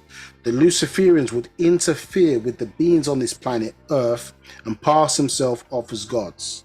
26. The Luciferians, after taking their independence, were allowed to work with the Yahwehans together at one time to conquer certain portions of this planet.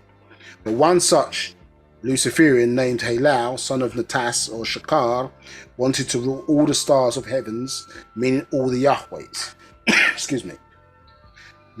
27. Leviathan, the serpent people, one of the reptilian seeds or Luciferians, have been trying to gain control over this planet for many thousands of Earth years. They are called the sex spirit force, also called Ponei. Yeah, like where the word porn comes from. They are able to seduce and deceive all those with desires on Earth, turning lust into luster. 28. Thereby attracting and controlling all with it, as Nabab was seduced by Leviathan's power of lust. It is the death of divinity and the birth of mortality. 29. And is why the Intergalactic Confederation quarantined the planet. If enough entities were looking for freedom from the control of the Luciferians, the Intergalactic Confederation would remove these forces from Earth. 30. Yet humans love to lust and lust to love, overexpressing energy in motion, overexerting their emotions, bringing back their spiritual death. 31. There is a group called Satanists who are not the same as Luciferians. Their other names are Divines or Nachashites or Khanas. 32. These Satanists are more sadistic than the Luciferians, whose leader, Lucifer, also called Natas, which is simply Satan spelled backwards. They all are also called Shayatinihim. Shayatinihim. 33. They have supplanted themselves in every facet of life that you can think of, and now they have you naming yourselves after them. 34. Satanists seek mind control and dominance, while Luciferians seek to control the energies of others. They are best described as vampires who draw on the energy of others, also called Dracula, Draco, Dracos, serpent dragons called Leviathan. So the point of just reading that, was to show, obviously, in Feeding the Force. So we jumped into the Holy Tablets, chapter 1, tablet 2. Yeah, and we read from verse 25 all the way to verse 34. Holy Tablets on page 14. And we were referencing that out of another actual fact, number 2, Feeding the Forces. Yeah, we're reading from page 16 in relation to that. Yeah, so and what we was just explaining there is that you've got Satanists, or two groups, remember, at that Luciferian order. So Satanists dealing with mind control, and then Luciferians who are dealing with energy stealing. Do you understand? Or feeding off the energy of others. So two combinations, of the Luciferian order, which you find setting ourselves up, understood? Setting ourselves up to basically feed the forces where we're being utilized or fed off of, like an ethereal battery that we are, understood? To power their forces, for the dead to feed off of us, which is why we keep saying that the society is framed in that way, where it's setting you up, you understand, to feed the forces of death. This is why, as I say, you say hell is low in the morning, or hello to each other, recognizing the fact that, as I say, or good morning, recognizing the fact that you are in a virtualized environment, death environment, you understand, to get you to give up your emotional energy, overexert, as our tablets expressed there, which helps feed them. Now, so these groups, 135, these groups serve you. Think darkness, dress in black, 136. The dark and the corresponding ethereal entities that feed off of the blue also feed off the red, which is pain, fear, stress levels and frequencies. So effectively what it's saying, when we're in an agreeable state, you understand, we're helping to feed for lack of a better word, our higher ancestors. Do you understand? So our ancestors are getting fed, or that energy is being directed towards them. But in the same way we have that capability, when we're in a negative state of emotional expression, then others can feed off of that energy on the lower range. Yeah, when we're expressing it on the lower range, reflected by the, let's say, colors blue and red. So feed off red, which is pain, fear, stress levels. 137. In fact, they serve both dark and light or black devils, pale devils, and pale devils, utilizing these twin red and blue field frequencies.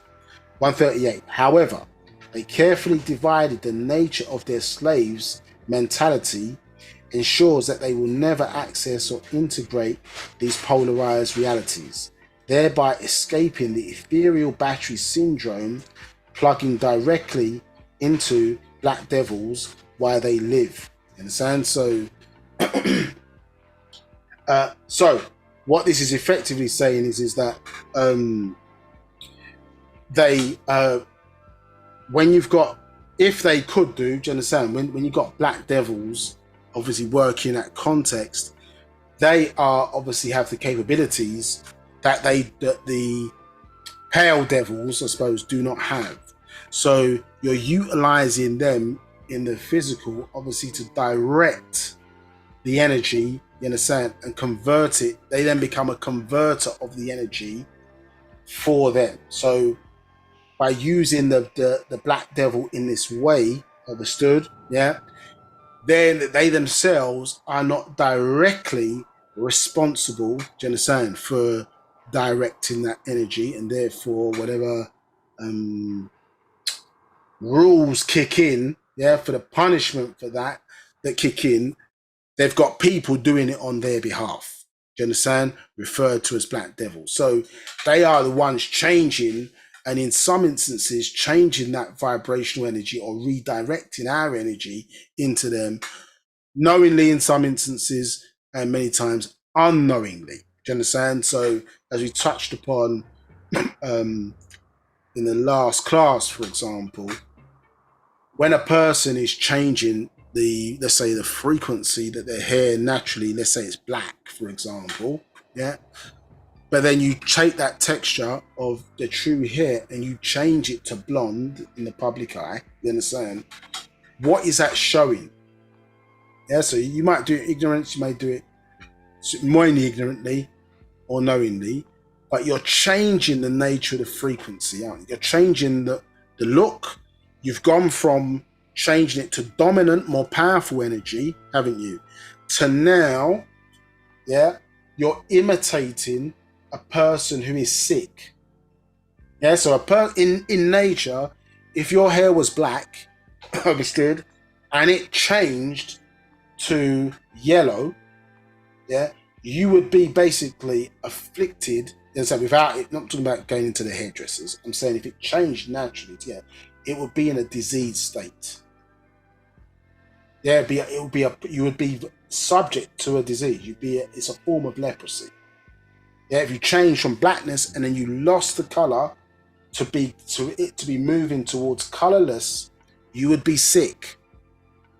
Understood? So from a fashion perspective, why would you then imitate, yeah, being in a weakened state, and then cause others now, or the vibration that you're emitting over the medium is to show others and get them to show in a weakened state. So now you're applying chemicals to show yourself in a diseased state. What does that mean? Well, that means that in your weakened state, what does that mean for your energy? Are your protections optimized? Yeah? Or are you being set up now to become more like prey or easy prey? Yeah? Set up to be prey, to be fed off of. You understand? Because you don't understand the game that's being played. Yeah, you don't understand how the energies work. You don't understand how to correctly protect ourselves. Do you understand? So they're not the ones directly intervening. They get others in to do it for them. You understand? Yeah, and so weaken you down into a level, And people say, oh, well, it's just fashion. I'll let them do what they want to do, da, da, da, da. And they don't even know.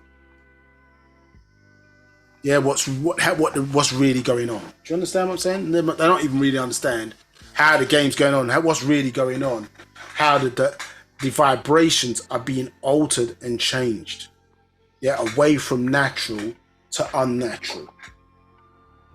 Yeah, and some don't need as they talk about, the battery in their back even to do it. They're just doing it. Yeah, because their minds, the new mindset that's being created is of them and not of us. And if you think about everything now is switching in a way, yeah, unless it's countered, it's switching to become more like them. So we look like us, or used to, but now we're starting to look like them or behave like them, inherit now their diseases, their ways, you understand, of doing things. Where you now even, it's difficult to distinguish. Yeah, to say, oh, well, that's only white people do that. Well, that's a white person trait, not in a negative way, but that's a white person trait. Maybe to have, dogs sleeping in the bed or something like that. Black people, at one time, you say they don't do those things. You can't say that now. So who are we transforming into? Yeah, because Africans are not sleeping with dogs in their bed. No matter how cute they appear to the eye, they're not doing it. The dog lives outside. In the islands, Caribbean, the dogs live outside. Some live under the car.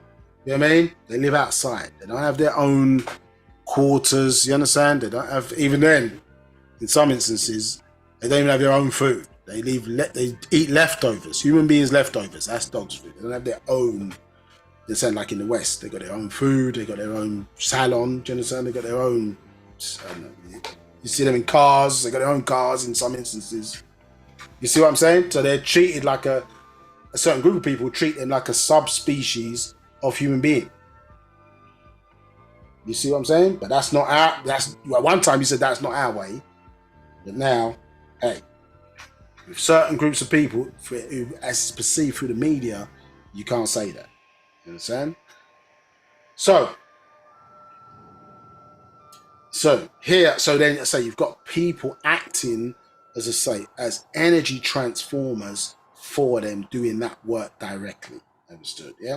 So 138. However, they carefully divide their natures of their slaves mentally, ensures that they will never access and integrate these polarized realities, thereby escaping the ethereal battery syndrome, plugging directly into the black devils while they live.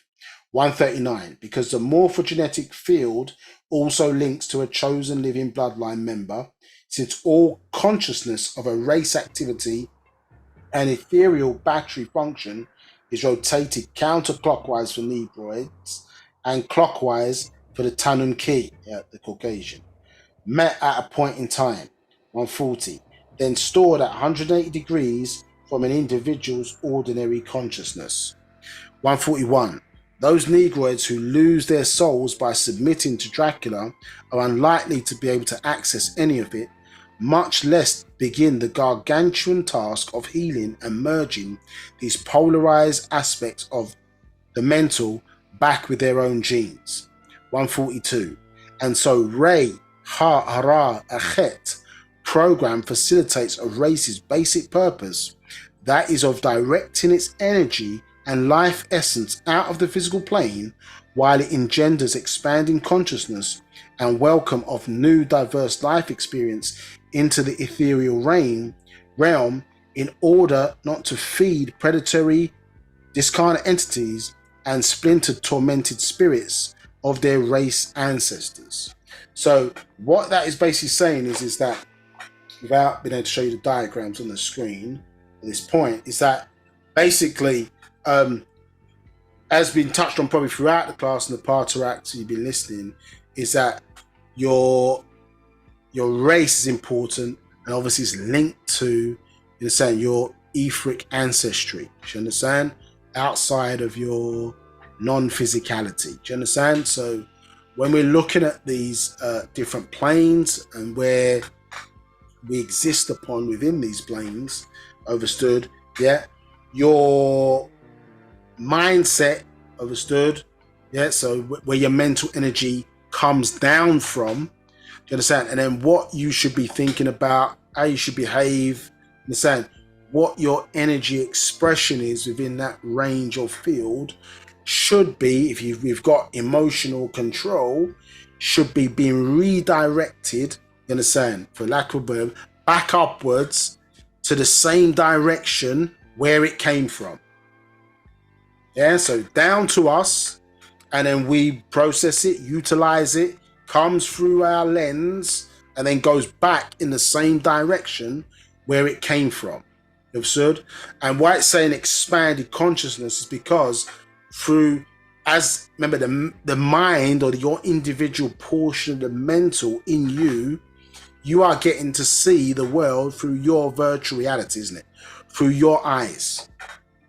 Yeah, so through your experience, when you feed that back through your sensory perception within this environment, yeah, your individual experience expands our ethereal consciousness. Do you understand? Because of your individual experience. That's how it's supposed to work. But obviously, remember, if you're feeding, we can also feed negativity back through, yeah, and pollute those higher ethereal realms. Hence why in the tablets you're saying, oh, well, we're quarantining, yeah, this to cut off that influence. Understand? But naturally, that's how it should work. Understood? And this program called Rei Harachet, you understand, is what basically, you can imagine the confusion of every person who's died every black person who's died in a fearful state, and the many, I don't know, billions and trillions of aspects of self, do you understand, that should have progressed upwards to these higher ether ranges, but again got trapped in these lower ether ranges because we died in ignorant states or whatever. Now, you see what I'm saying? All that has to be drawn back out from where it shouldn't be and put back to where it should be. This is why it's saying a gargantuan task of healing and merging, you understand, polarized aspects of the mental back with their own genes. Do you understand what's being expressed here? So all these different things where they shouldn't be, where other forces have been feeding off our ancestors for thousands of years when we stepped into these ignorant states, now we have to, by way of the golden children, have to correct that now. It's a massive task that needs to be undertaken. So basically, black people are feeding the only forces they're feeding, unless they willfully do so, is feeding, you understand, their own ancestral energy and ancestral planes where we exist upon. Understood? Not the forces of other people. Let their ancestors feed them, we feed ourselves. No one's supposed to be feeding off of us unless, like in terms of, higher aspects of ourselves, like the sun feeds the environment, you understand, with its energy by choice. Those who can handle the energy, you understand, great. Those who can't, you understand, that's down to the ancestors who either did or did not, fail to work within the rules of nature to optimize that being for the natural environment that they wanted them to exist within. You understand? So if you did it, you went against that system and natural rules, then obviously the output is that your children are then going to then suffer that result, because that's what you created. Yeah, so their deficiencies now are seeing, well, we can make up for those deficiencies by feeding off of others with stronger genes. You understand? So that's what they've created, this virus, or introduced virus into the natural environment. You understand? Which even their own ancestors, in terms of certain groups of them, not all, but certain groups of them, were just too unruly. They just wouldn't listen to anybody. They wouldn't subject themselves to any kind of rules or law. Understood? Just too unruly, wayward. So therefore, their thing is, well, we need to take out, you understand, those RH negative strain or strand, yeah, of those beings that we created. Understood? So, any questions in relation to that? So we just jumped away so that you can understand about these different planes of existence, and why the control or being able to move between them is important. So your connection to music is also part of your spiritual journey. This is why to become to master ourselves spiritually, we should, you understand, even some of us big ages don't know a lick how to play no piano or guitar, nothing of that nature. We have to, it's better to learn an instrument again, because that's part of your spiritual development. You understand? In order to master and understand these different tones. Yeah, they're going to tell you that. If you pray and sing in the choir, yeah, maybe whatever, sing in the choir, all these different types of things. Those are your traditional kind of church aspects. But what's sitting behind that is our ability to sink in with these different planes. Understood? And that's part of your ability to transform, isn't it? Yeah, and move between, travel interdimension. These are all characteristics, yeah, that are part of your being. Remember in the old school Supreme Mathematics series, like Science of Healing and these types of books, remember that the human body, yes, was a craft ship. That's what was being explained to you. Is a craft ship in and of itself. And what do they call the Masonic Order?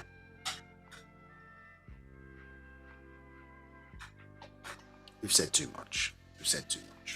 Now, let's see what it is. 388. Yeah, so it says. Can I come in with a question? If you don't mind. Right. Mahat has asked, I'm a hairstylist, so to bring in clients and have a higher ticket color is a high ticket item. And use that, but basically she said she uses the doctrine and teaches our doctrine in the hairdressing practices. So in your understanding, or in your understanding, that even though I am practicing my craft / talent, I am implementing decreasing vibrations of my family. Yeah, it's a hard one, isn't it? It's a hard one, but isn't everybody doing that to some varying different degree? If you drive a car and it's a diesel and you're polluting the environment, if you walk on a pavement, are you killing life? You understand? So in the environment we're in, we're all doing things to a certain degree that, you understand, could be considered to be anti-nature. Understood? So probably the more maybe in the profession that you're in, you understand? Obviously, whatever a person makes himself feel beautiful or positive, you're facilitating that, positivity for that person. Do you understand? So we're not saying here no one they can't have straight hair or they kind of thing. What we're saying is, listen, do you understand the sort of game that's being played, the wider game or the bigger game that's being played? So at the end of the day, if somebody and this is how they do it in this society as well. If a person kills you instantly, that's negative. That's extreme negative. But if I kill you over a 20-year period, in some instance, and just say, if I kill you instantly, that would be against the law. If I kill you in an extreme way, that's going to be against the law. If I kill you over a long period of time, I've still killed you. But in certain instances, that can be considered legal. So the reality is that within this society, there's a level of self-destruction, isn't it? Some of it's legal, some of it's illegal. Obviously, we have to navigate through until we're in our own environments. Do you understand what I'm saying? Where we try and do less damage or as least damage as possible, at least to the view of, well, we had to make money, we had to do this, we had to do that, etc. But either us or the next generation is going to have to be able to progress off of our sacrifices. Do you understand what I'm saying? So, if you take a stance and say, well, I'm not bleaching people's hair, I'm not straightening it, I'm not doing this or whatever, then the reality is that if you're doing hair, you're probably not going to make any money. Or if you do, you know what I mean? It's a case of you're going to struggle. So the way the Nine Ball, I suppose, pitched it to us as a people is that we have to work our way out. So some are going to have to sacrifice and do certain things, but if the output, you understand, is obviously the intention is to transition away, then that's what the aim should be. You understand? A lot more people, I don't know, whatever, locticians or different things of that nature. I suppose maybe those are seen more on the agreeable end of things, and so you've got to find your pathway in it. You understand? If you're doing it from age 20 to 60, then I suppose you can't really say, well, I'm changing. But if you had a 10-year plan or something, you understand, to work your way out, then I suppose eventually that's your intention. That's going to be obviously more agreeable. But I can't tell a person how to live their life and how to make their money. You understand? You got to make decisions, but ultimately it's a trade-off in all instances, and that's everybody probably for most on this call.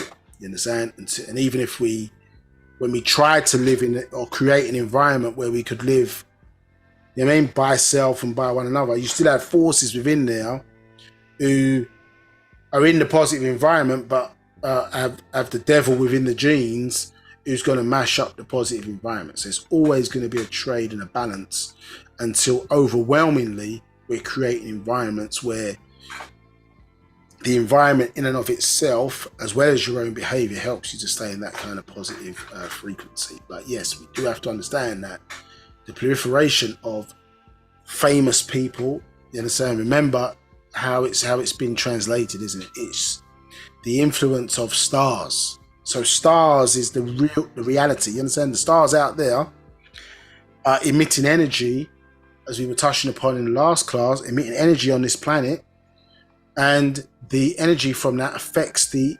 emotions and the behavior and the power that's being emitted here on the planet Earth, isn't it? And we track that by way of a special star map, isn't it? Referred to as a Dendora calendar or Dendora star map.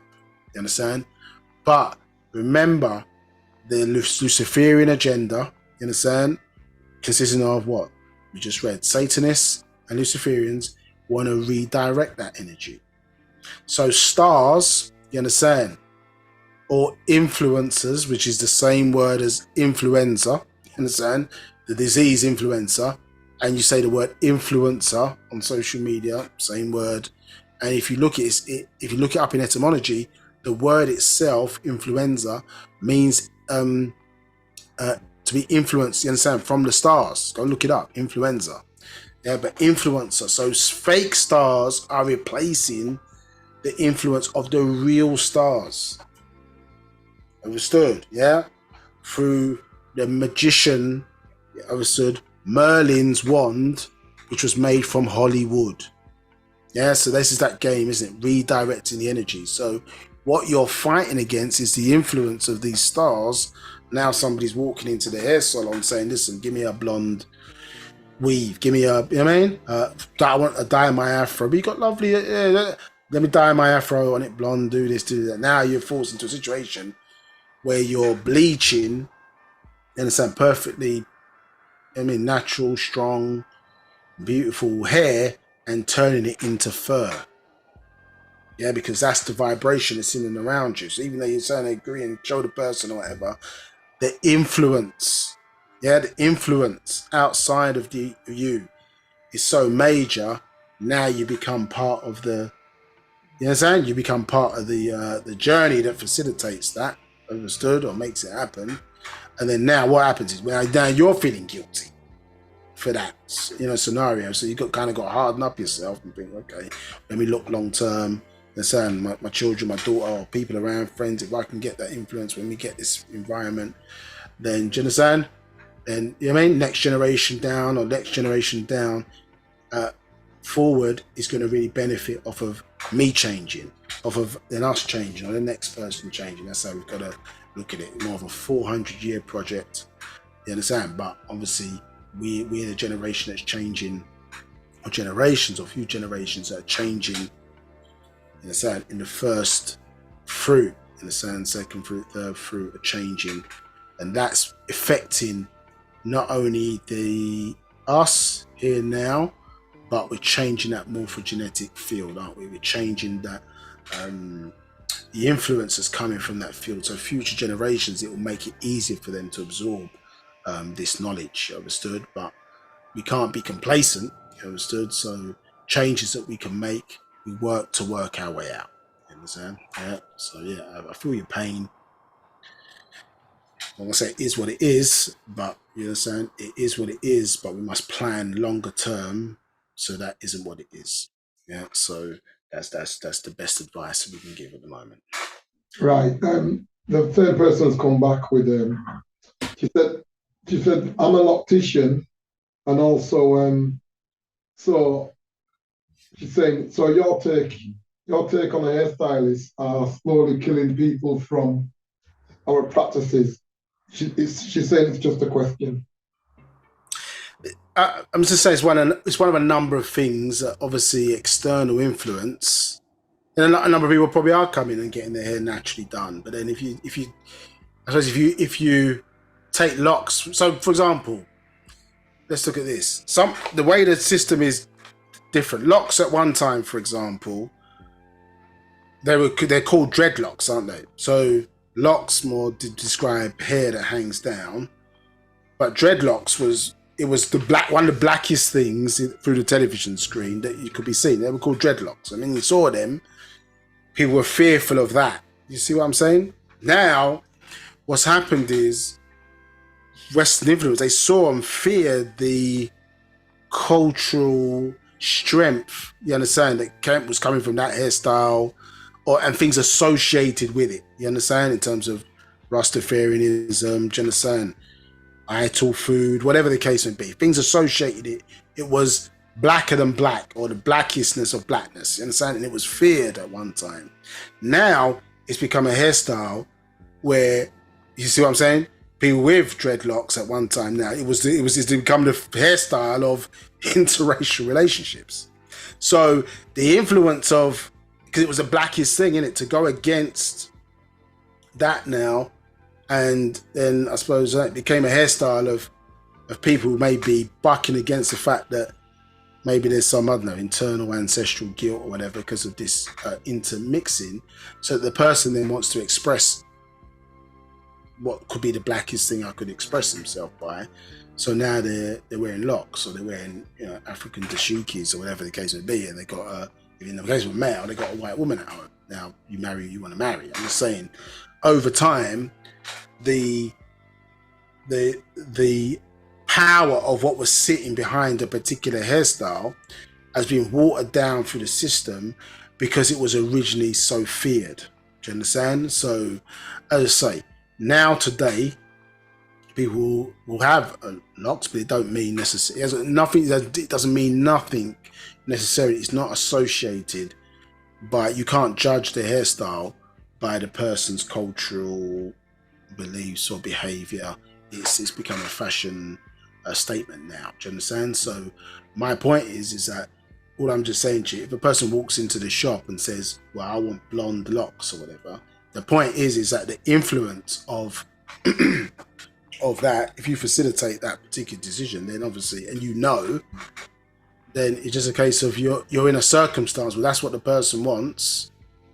You understand? That's what the person wants, and therefore, am I going to facilitate that or not? Well, to make money or whatever, you're going to do what the person wants. Now, how many things within a society are we doing that are anti-nature in order to survive? It's the way the society is set up is the point that we're making. If you ever drive a car for work and you're putting pollutants into the atmosphere, for example, and it's making others difficult to breathe because your car's a diesel, you can't afford an electric car, whatever the case may be, then you're also part of the problem of polluting. Do you understand? Even if you're driving yourself to a store or whatever to sell and teach actual facts, when you're driving there, you understand? You've had to do negative to do positive.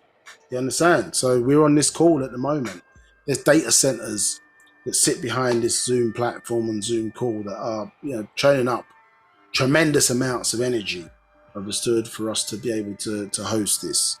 Yeah, but it's positive, but there's a negative aspect to it. Do you understand? So it's affecting climate change and things of that nature. So we're all caught up in some version of that. Obviously, longer term, you have to do the things necessary to control environment as well as practice. Yeah, so we live in an environment that's optimized and that respects that. Well, that's something that we're going to have to build if we don't want to. Do you understand? If we want a more self-preserving society than a self-destructive society, or even a society that respects because of culturally it's respecting nature. You understand? That's the ultimate goal to get to. So I'm not sitting here in judgment over individual actions or activities, but all of us, as the line ball is expressing, must work to work our way out. You understand? So at the end of the day, you're not going to be able to do that unless you're in an environment, in a certain where you can say live Wu-Sabat. Listen, or you know what I mean? Wu-Sabat is the spiritual science with other people either that look like you or respect, that don't look like you but respect. So they basically respect the spiritual science. In the sense, if you're a white person and you hey, Wu-Sabat is me, then you're Musbatu. You understand? In and around the environment, so you respect the culture, want to align with it. Then hey, you're one of us in that regard. So, but in order to optimize your spiritual journey, your transformation journey, you realize environment, in a sense, as well as practice is important. You understood? So when our ancient Egyptians, or us as the ancient Egyptians are living, the environment's conducive, isn't it? For the spiritual practice, whatever, they're having fun, they're doing whatever the case may be, pleasure. The environment as well, when they walk down the street, everything's reminding them of our esoteric or spiritual link. When you go to some of the Muslim countries or whatever, you know, like in Egypt, it's Muslim now, it wasn't before, but it's Muslim now, for example, at a certain time, you're going to hear the adhan in the background, do you understand? The call to prayer and different things. So the environment is set up, isn't it? Based on their spiritual practices. So if it's Wu-Sabat, then like on Tamray, the Om was constantly paying 24/7, you understand? So the environment, you're setting up the environment to help you stay in a certain frame of mind, and then whatever businesses that you're then developing on doing, because you've got people around to transact with you of the same mindset, then of course you're going to have to be doing less destructive things, you understand? Because, you know what I mean? If we were on the land together, they're not selling pork hot dogs, for example. Do you understand? But for those who want to eat meat, there's going to be whatever, turkey or chicken. You know what I mean? There's going to be things that are more conducive to our culture. You know, if people are going to, they do want to blonde their hair, then I suppose it's doing it in the way that's less damaging, do you understand, to their hair. You understand? But I suppose in the context of the culture, for example, you read a book like the 24 Elders. So yeah, what it would say is, for example, yeah, you can wear your hair where you want to, but you couldn't, for example, sit in an influencing position of the 24 Elders, for example, as an elder, sitting there with your hair relaxed. Do you understand? You couldn't sit there as a man, for example, and optimize that position, and you got a blonde afro. You see what I'm saying? So at a certain point, if you're in a major position of influence, you would need to have worked those, let's say, more, for lack of a better word, in this anyway, more childish behaviors out of your system, and realize, you understand? Okay, well, I'm ready to wear my hair in an optimal, in a sense, positively influencing fashion, as opposed to just doing what I want to do, you understand? Because I like that particular thing. So you have to find that balance of, yeah, I feel beautiful, but I'm also, you know what I'm saying, going to find a hairstyle that is also beautiful, but also represents well, you understand? And there are choices, and, you know, what you place into the soil of the mind helps to influence what you like and dislike, you understand, in that regard as well. So hopefully that is a long-winded way of answering your question. Any other questions? No more questions.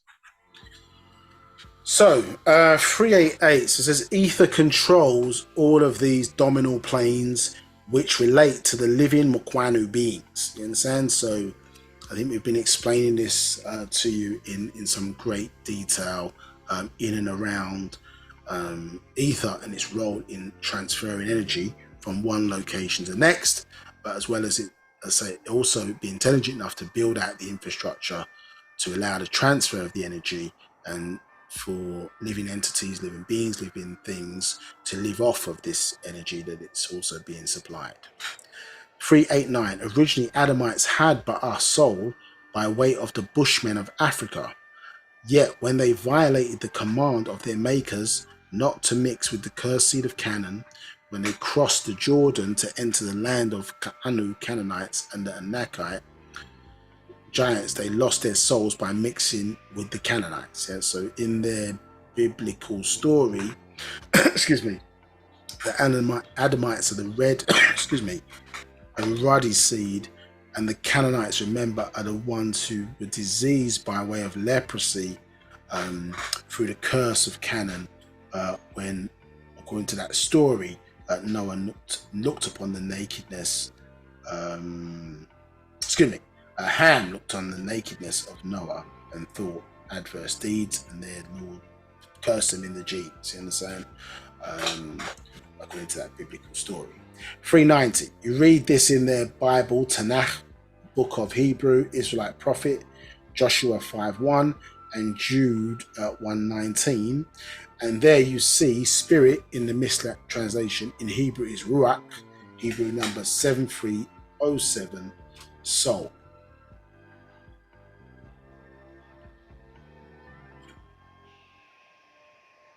391. So they lost their souls and from then only lived by spirit and instinct as other Huana animals and the bat beast.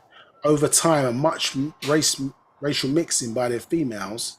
Some are born with Ba'a soul. You understand? So you can see here now in this day and time, you can't just tell by a look, isn't it? So the genes have to be tested, in a sense, to see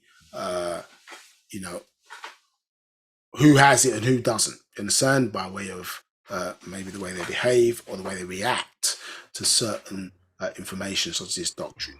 Yeah, it's a way of teasing out, or seeing, okay, is that genetic explosion there? Are they, you understand, the children of the Nataru? Do you understand? Or who are they the children of, if not us?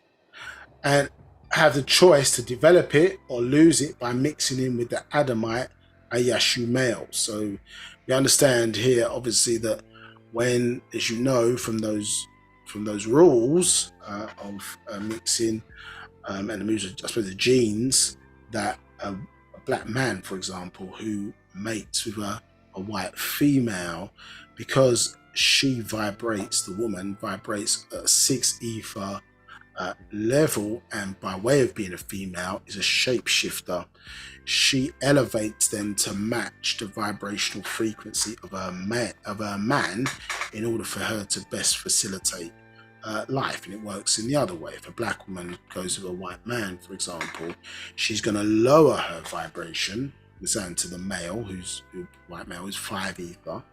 Understood? But that's to her detriment. Yeah, but that's what we say, fall in love, isn't it? Yeah. So she falls down in vibration because her partner is of lower vibration, again, to facilitate the production of children. So the black male with the white woman transforms her, obviously, into a Nubian, so to speak. She can inherit a soul by way of that purpose, or children can, and so on and so forth. But obviously, they then choose, the offspring then choose to marry back in to people of lower vibration, i.e. she marries another white person who doesn't have soul or whatever, then obviously you could lose it by way of that. So there's a transformational element, so you can't tell. Understand? And as I say, more people are on the spectrum of what society considers, if they were to define it, as black than they are really white. So if you're only white, if you say you are Rh negative, and saying, obviously white skin and whatever fur, and Rh negative blood type. You understand? So there are limited numbers of those, and expected to be no more of them because of their ancestors forces connected them, trying to take them out. You understand? So, or take out that particular strand of genes. You understand? So, as a human race, I suppose in some degree, yes, if the mentality is right, then mixing in is not a problem. You understand? But the problem is most of the world through the influence of the media want to be white. Yeah, so even if they were taught that knowledge about their genetics and how they're probably closer to the black side, because they've got one set of black genes inside of them, then they obviously inherently have that potential pathway, ascension pathway. But does the world really want to be that? You see, most people, even sub-races, connected to Caucasians wanting to be that, you understand, and wanting to move the dial over to that side more than to the stronger gene side, you understand? So this is part of the brain, well, you call it dirtying, do you understand, of what some refer to as white supremacy permeating itself through the media. So people are transforming themselves into this weaker image, you understand, which is weaker in terms of human beings are concerned. Do you understand? It's a weaker genetic strain of human being. You understand that people around the world are transforming their vibration and imitating, mimicking. They want to be weaker genetically, but we refer to it as, that's beautiful. That's what we say. We say, that's beautiful. So the definition that sits behind it of the most beautiful women or beautiful men in the world, the lighter, the better oftentimes. The lighter, the better. And they may throw out a odd one of us now and again. But the lighter, the better. The furrier, the better. So not really hair you're seeing, fur. Fur we're seeing it. Fur we're seeing it. The furrier, the better. Yeah. Now, 392. So it says, ours as Khamem Salah black race are linked to Natharu or NTR, or Netera. You understand? So in that regard, let me see the symbol. We've shown this many times. You see the symbol of the overseers, the hieroglyphic or Safaf, symbol of the overseers, as the three flags, understood? And here you see the tat symbol. You should be familiar with this now, but for those who are just joining us, so the tat symbol are up, right, semicircle, as you might call it today, is the tat symbol. So symbolizes basically, when you put it at the end, it feminizes. It could be a word, or in this case, obviously, a people. Do you understand? The underscore you see is in the filled out is master, so it's a solid. You see, this is what to pay attention to. So it's the same symbol, understood, but it's filled in, isn't it? Yeah. And then the female symbol is,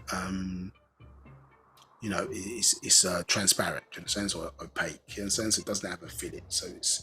So these, what one may describe as the inverse, is it means something. So the inverse, master, female, which obviously is symbol where you get the word tits from, understood? Tat, tits from as a source of energy, isn't it? So the breast is a source of energy in the sun, obviously, like the sun is, but it's also the same kind of symbol, isn't it, for the womb? So when a woman's pregnant, you see the same shape of a woman who's pregnant, isn't it? And but the central point, remember, is what? The umbilical cord, understood, out of that shape that's feeding the child. But in actuality, in this instance, excuse me,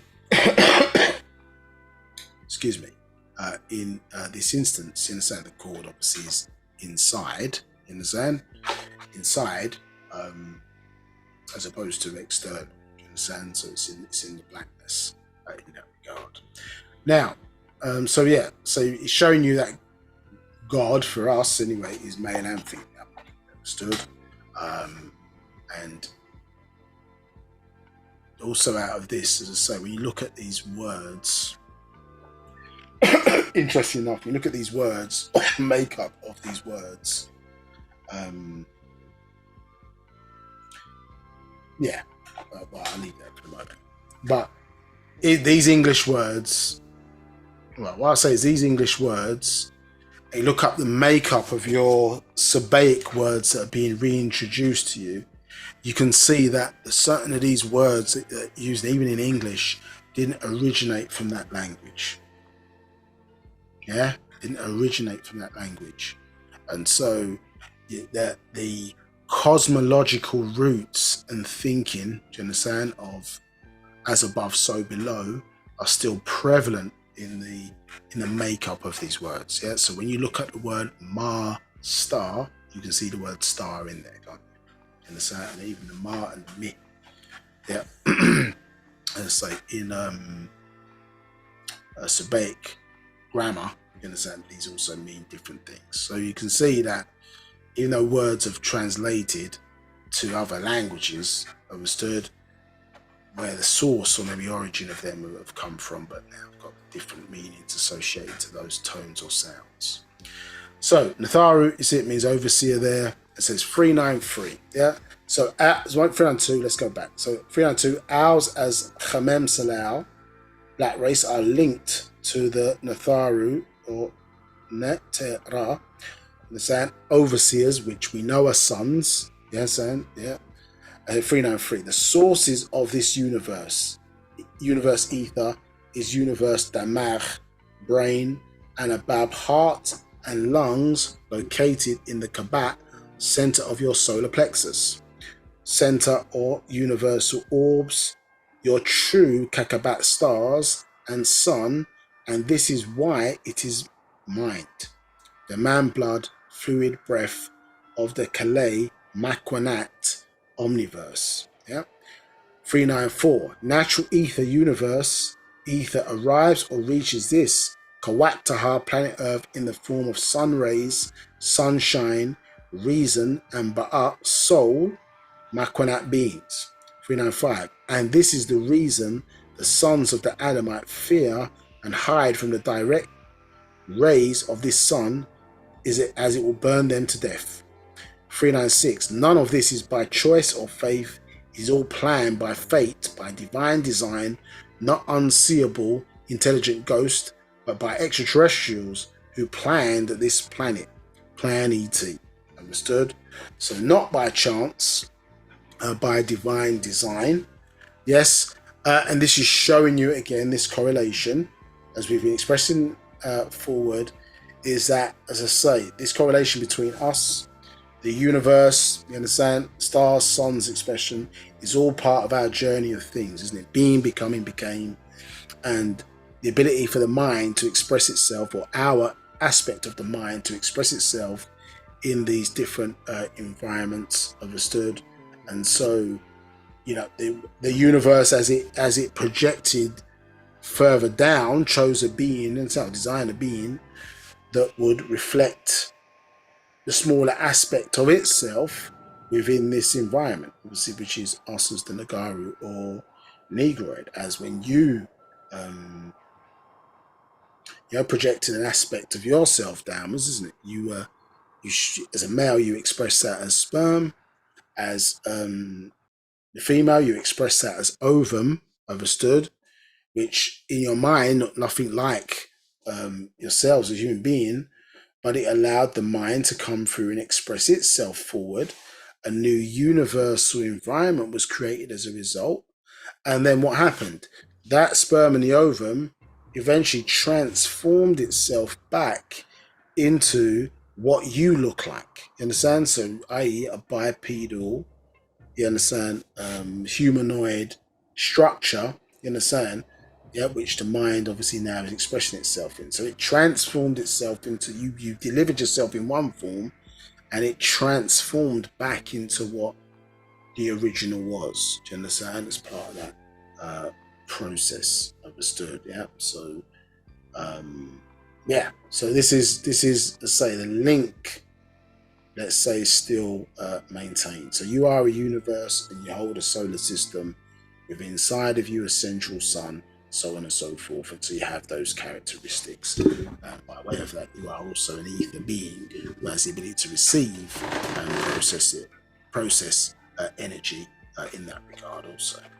So we can see here the another symbol of the hieroglyphic symbol of the sun, and again, if you look at the so you see the tat symbol there, but you look at a breast of a female, for example, from that upwards position, then in a sense it's going to see that. So it's a source, isn't it, of energy, obviously for the child. You understand? So again, when you're looking at these characteristics, yeah, it's because some might say, okay, well, the woman is symbolic of the moon, and the male is symbolic of the sun or whatever. But you see here, even that even in that, it's intertwined, isn't it? You understand? So the woman has a characteristic because she's exhibiting the source of energy, the source of life, you understand, which she has inherently built within her, overstood, in order to feed this child. And nature, as we expressed previously, builds out the energy source, you understand? It's going to build out the plug first before it builds the appliance that feeds off of that energy. So in their mythology, they create the being first, isn't it? This Adam. But the question is that Adam needed to be fed. Adam needed to be plugged into something, you understand, in order to sustain himself. Yeah? And so they want to give you the impression that the appliance created the plug. No, the appliance didn't create the plug. The appliance doesn't create the energy source. The appliance is subject to the power that it needs to support itself. You understand? So you create that first, then you create things that feed off of it. You understand? So this is how nature works. You see, when the Caucasian's writing something down, you can say anything because it's according to your story, which is unproven. You understand? So, and then Adam, as I say, had a navel. So obviously, if Adam has a navel, he's in the image of light, and after the likeness of God. Well, who is Adam's navel connected to? If every man is in the image and after the likeness of Adam, and Adam's in the image and after the likeness of God, well, Adam had a navel. And every man thereafter has a navel, if your story is true. So who is his navel connected to? So even with that, it's connected to a source of power, energy, sustenance. Understood? Yeah. And so you have to think logically, does their story make sense? Or do their lies make sense? So, symbol of the sun, Ray, Ra, Roy, understood. And as we've touched upon, that you are a triad, isn't it? That 135 that we mentioned earlier. This is the true triad, yeah? So 33 and a third makes up your mother, your 1/3 your father, your 1/3. The two of them coming together creates a new you. You understand? Yeah, that 135 that we were just touching upon earlier, which equals what? Okay then. So so third of you makes up the whole. And the mind child or you, which obviously ties back into the influence of why astrology is a myth, because people say, oh, well, I'm this symbol or whatever, Pisces or whatever, based on the time of year, but you have to factor in these two people, yeah? So you have to factor in those two people primarily, because that's what makes up you. Then you can maybe look at the time of year, but then these people have got 30 ancestors, and they've got another 30 on this side. Understood? Yes. So the combination gives you, as the individual, a combined 30. So what about all their signs? Notwithstanding the fact that the calendars are wrong. Yeah. So what you think is one's sign is something completely different because the calendars are messed up. So really and truly, is it really a real science? Is it true? So the flaws that are concerned. I should say, we never used that science for individual reading. That's what I would say. That's the accurate way of saying it. We used it for maybe collective reading, i.e., to look over a particular tribe, understand, and things of that nature, not for individual. I'm this is why my personality is this, and I'm compatible with this person, blah, blah, blah, blah. Obviously, for reasons expressed, you can see why it's not accurate. because of the personality confusion that arises from the influencing factors within how you're made up genetically. So 397, yeah. So this tribe principle that we see here, 3/8. Yeah, again, this influence of the 8 number. So we are numerologists, and so we look at obviously the symbolism of numbers, and we can see it here, as I say, in the context of 24,000 genomes. You understand? We can see 24 hours in a day rounded up. You understand? And the influence of these octaves and these tones. You understand? Within the environment, the makeup of the environment, the structure. How it all, as I say, interacts and links together. So 397. So in fact, all wakut time and bara'a space, all matter is universal ether, a combination of all elements and all nawahu kinds of existence that can become energy and have become energy to the degree that they can be at any given point on the circle of Nadam order for this planet.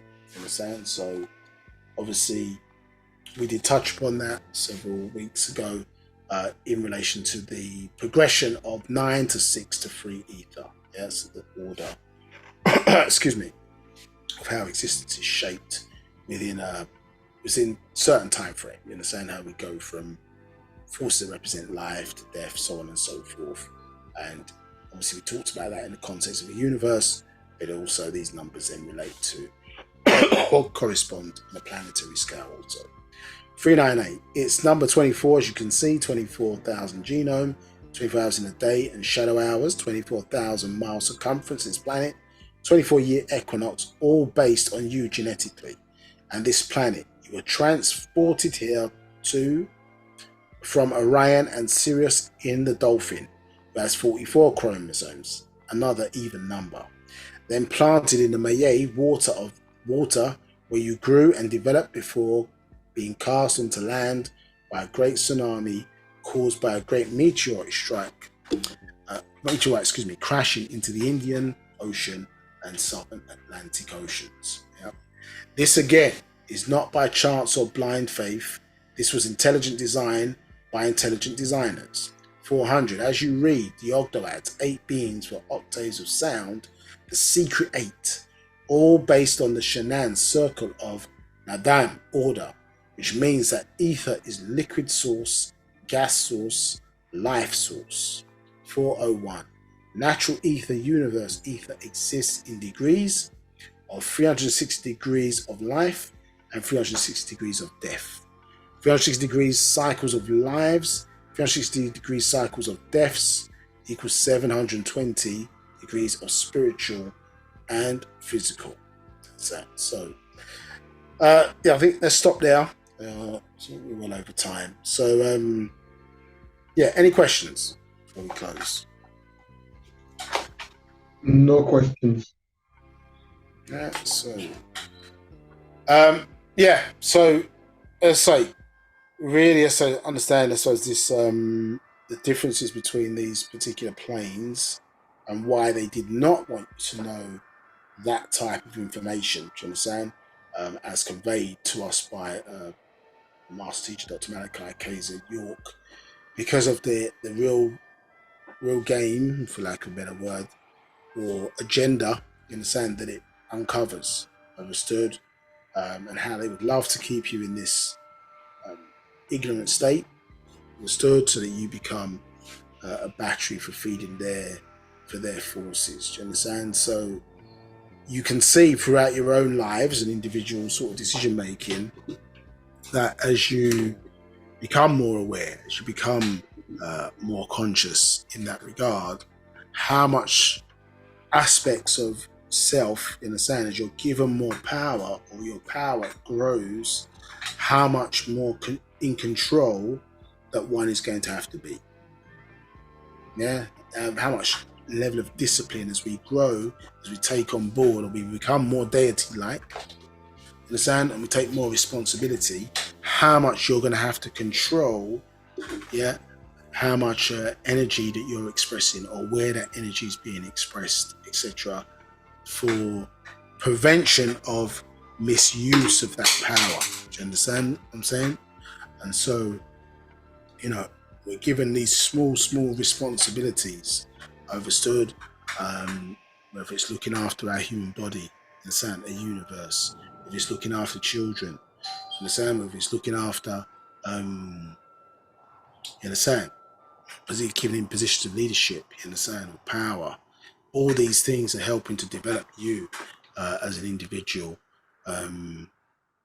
you understand, physically and spiritually, understood? So it's whether one is going to embrace this challenge, you understand, because you're not going to develop esoterically, understood, unless obviously we're in service to other people, obviously to understand, make this world a better place, for lack of a word, better way of saying. Okay, cool. If there's no other questions, my last pass and check.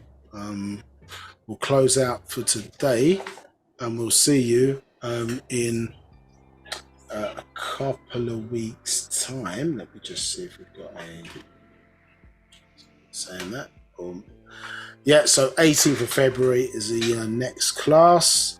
So we'll just finish off this quickly and then do a little recap at the end, quiz. So maybe go over certain concepts or whatever that may still be struggling with or not quite understand. We can cover that in some detail. Understood. So this class will be on the YouTube channel, so probably by over the next week or so. So if you've got any questions, either put them on my YouTube channel or Facebook, and we'll pick them up as a result of that. But yeah, want to know more information about who we are? www, all the W's, UnitedSabiansWorldwide.com, or check out our YouTube channel and subscribe to that and let other people know about it. So you can get into this doctrine, your spiritual science, Wu-Sabat, that's you connecting you to your ancestral power, understood, in this day and time, and apply it and make your lives better and give you the ability to work with others of self and kind. Okay, all, take care, and we will see you soon in a couple of weeks.